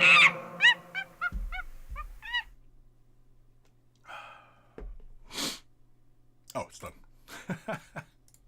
This one is from... Oh, shit, did I get the wrong window? No, that's the right window. This one's from our good buddy Scott Radom. Just an update on the progress for the old Death Guard. Still going Ricky Bobby fast. But taking some time to put some half-ass effort into some details. Here goes. Now, we had a peek at his efforts last week. He, just a recap, he is spending about 30 minutes a miniature, which is blowing my mind because he's getting fucking amazing results with these. It's 30 minutes a miniature, people. Let that sink in. 30 minutes. Sometimes I sit on the can for 30 minutes. He's painting a miniature. Anyway, these look fantastic. Oh, look at the little auspex. Oh, I like the flesh, dude. The OSL on white is a challenge. It is a challenge. And I like that you've accepted that challenge. Personally, I wouldn't bother with the OSL. I would probably, if I really wanted those eyes to really, really be bright, I would have went with a fluorescent color. And not even bothered with, creating that glow around the outer eye. I mean, it doesn't hurt, but yeah. But that auspex, I see that auspex. We got movement. Oh, close up. Oh yeah, look at that.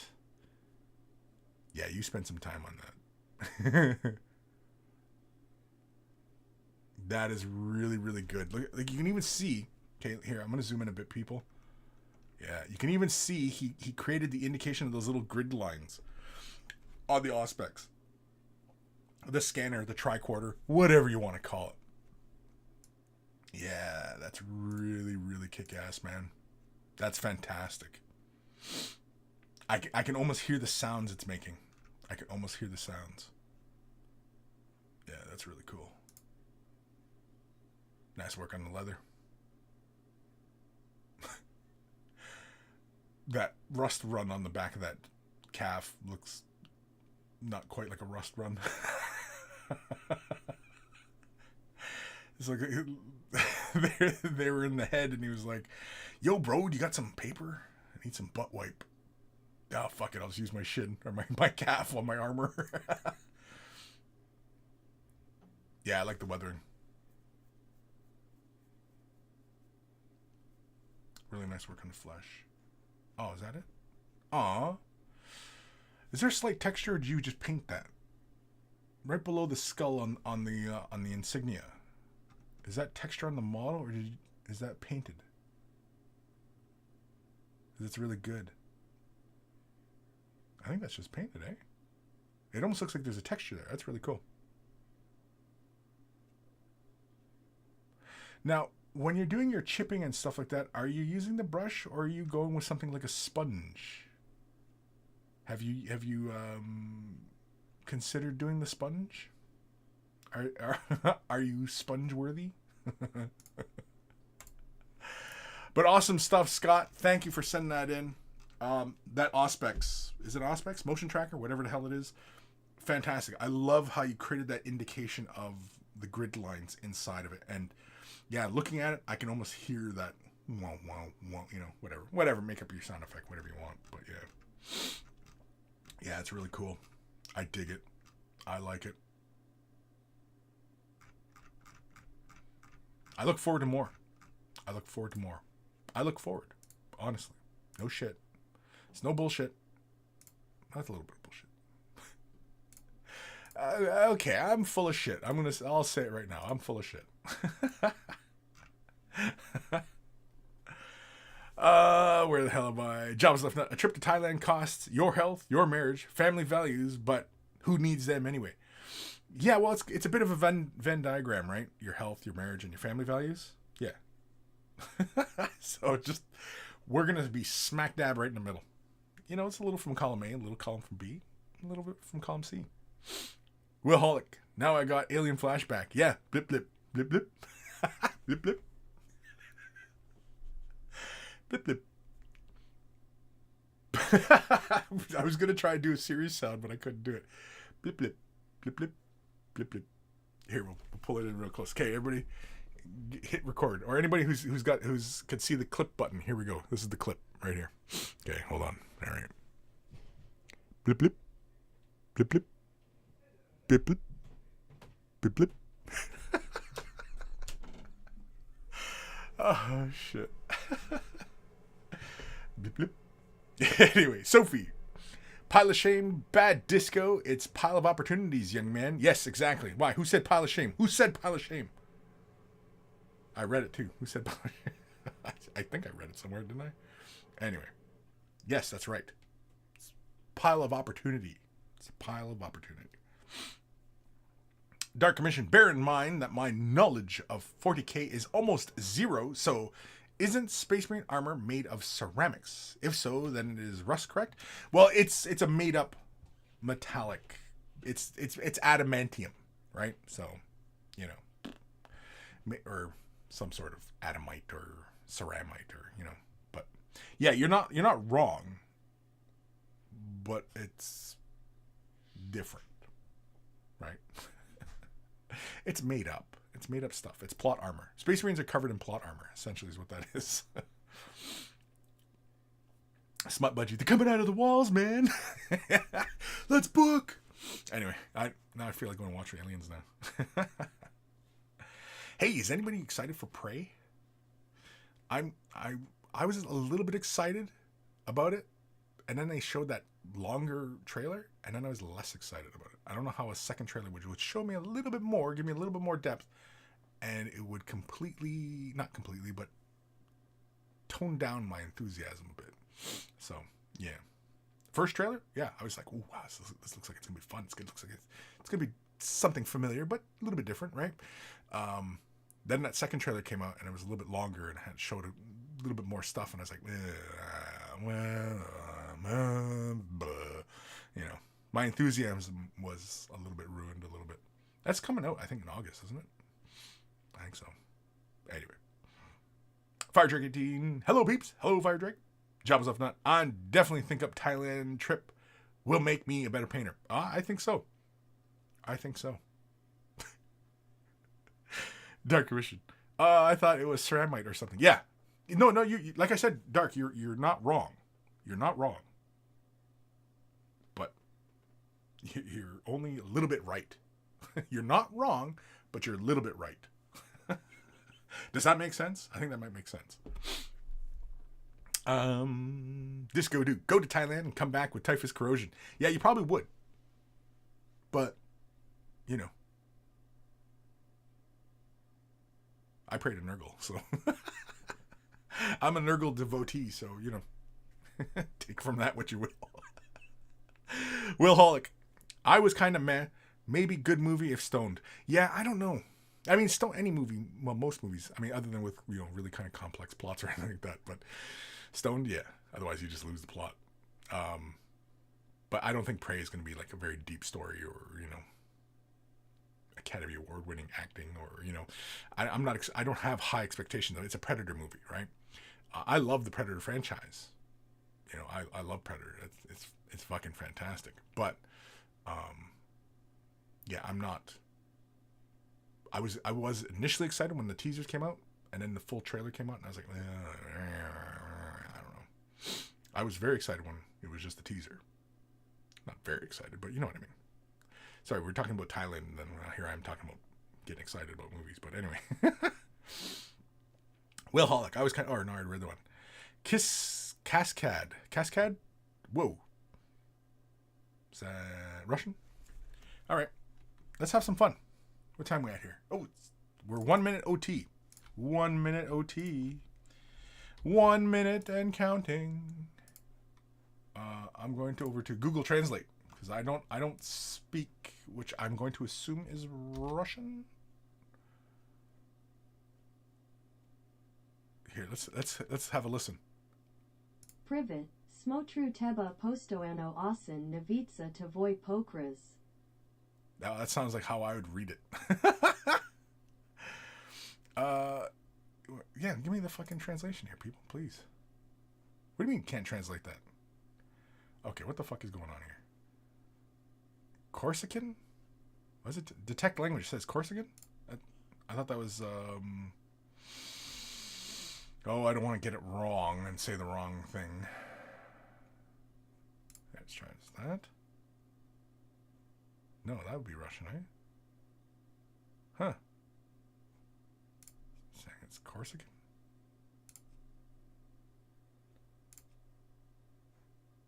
Oh, okay. Here we go. So yeah, it is Russian, I think, because I put it in as Russian, and it says, "Hello, I watch you all the time. I really like your color."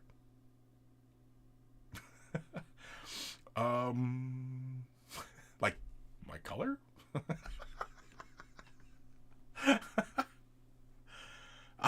If anybody speaks Russian, I know there's a couple monkeys that are Russian, so yeah, let me know. Just let me know. Anyway, Cascade, thank you. Fire Drake.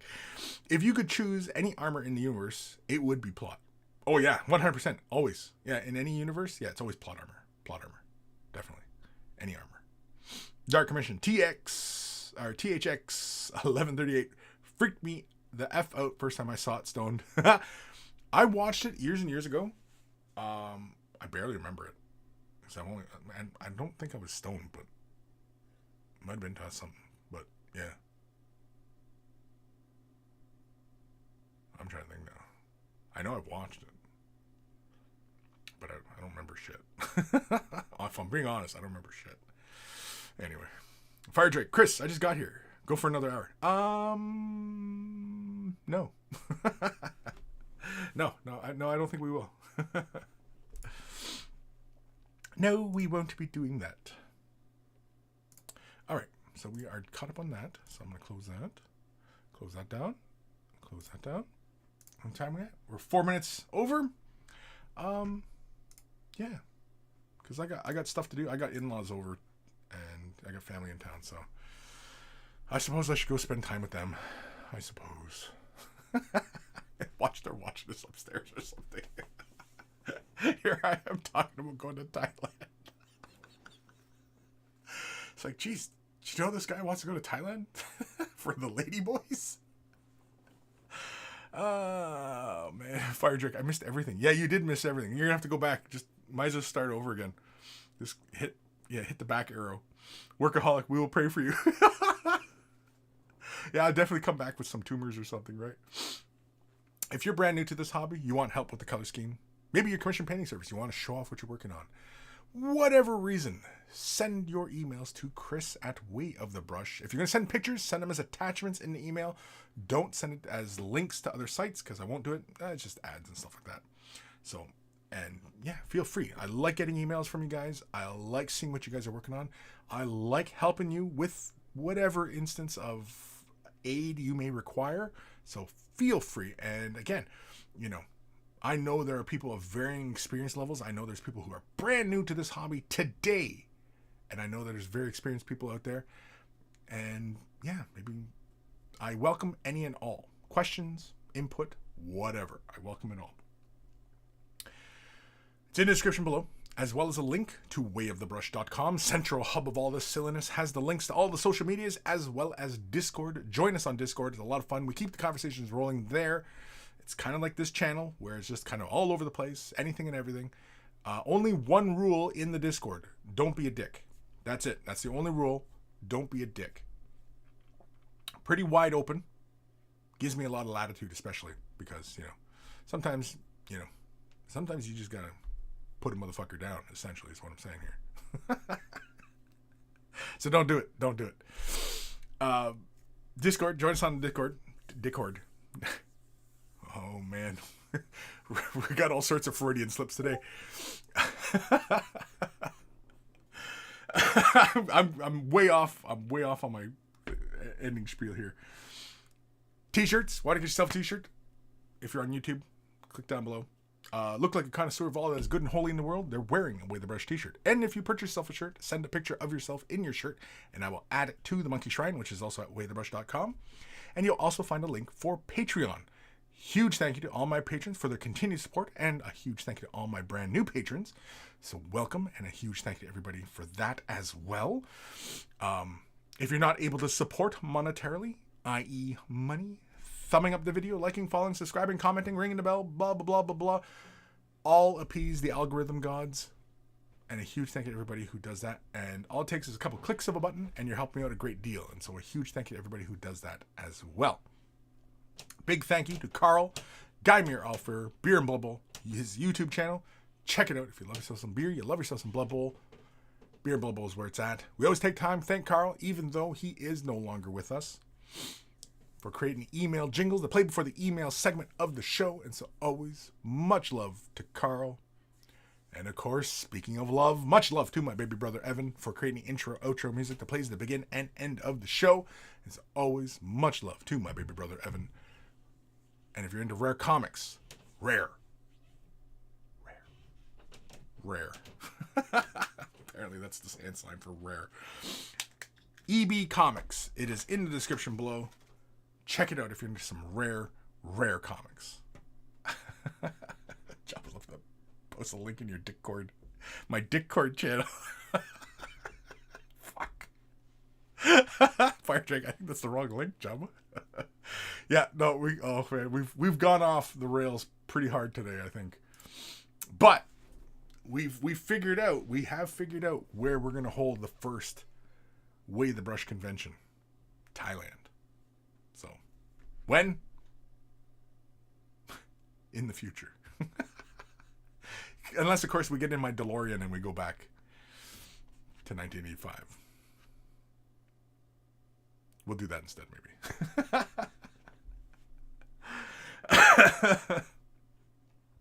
Oh, man. Ebb and flow. Then he pulled the mic close and said blip blip for 20 minutes. This is like getting paid for voiceover work. Yeah, pretty much, man. Pretty much. All right. Oh, getting a few of you guys jumping into Discord here. Big thank you to you guys for joining me today.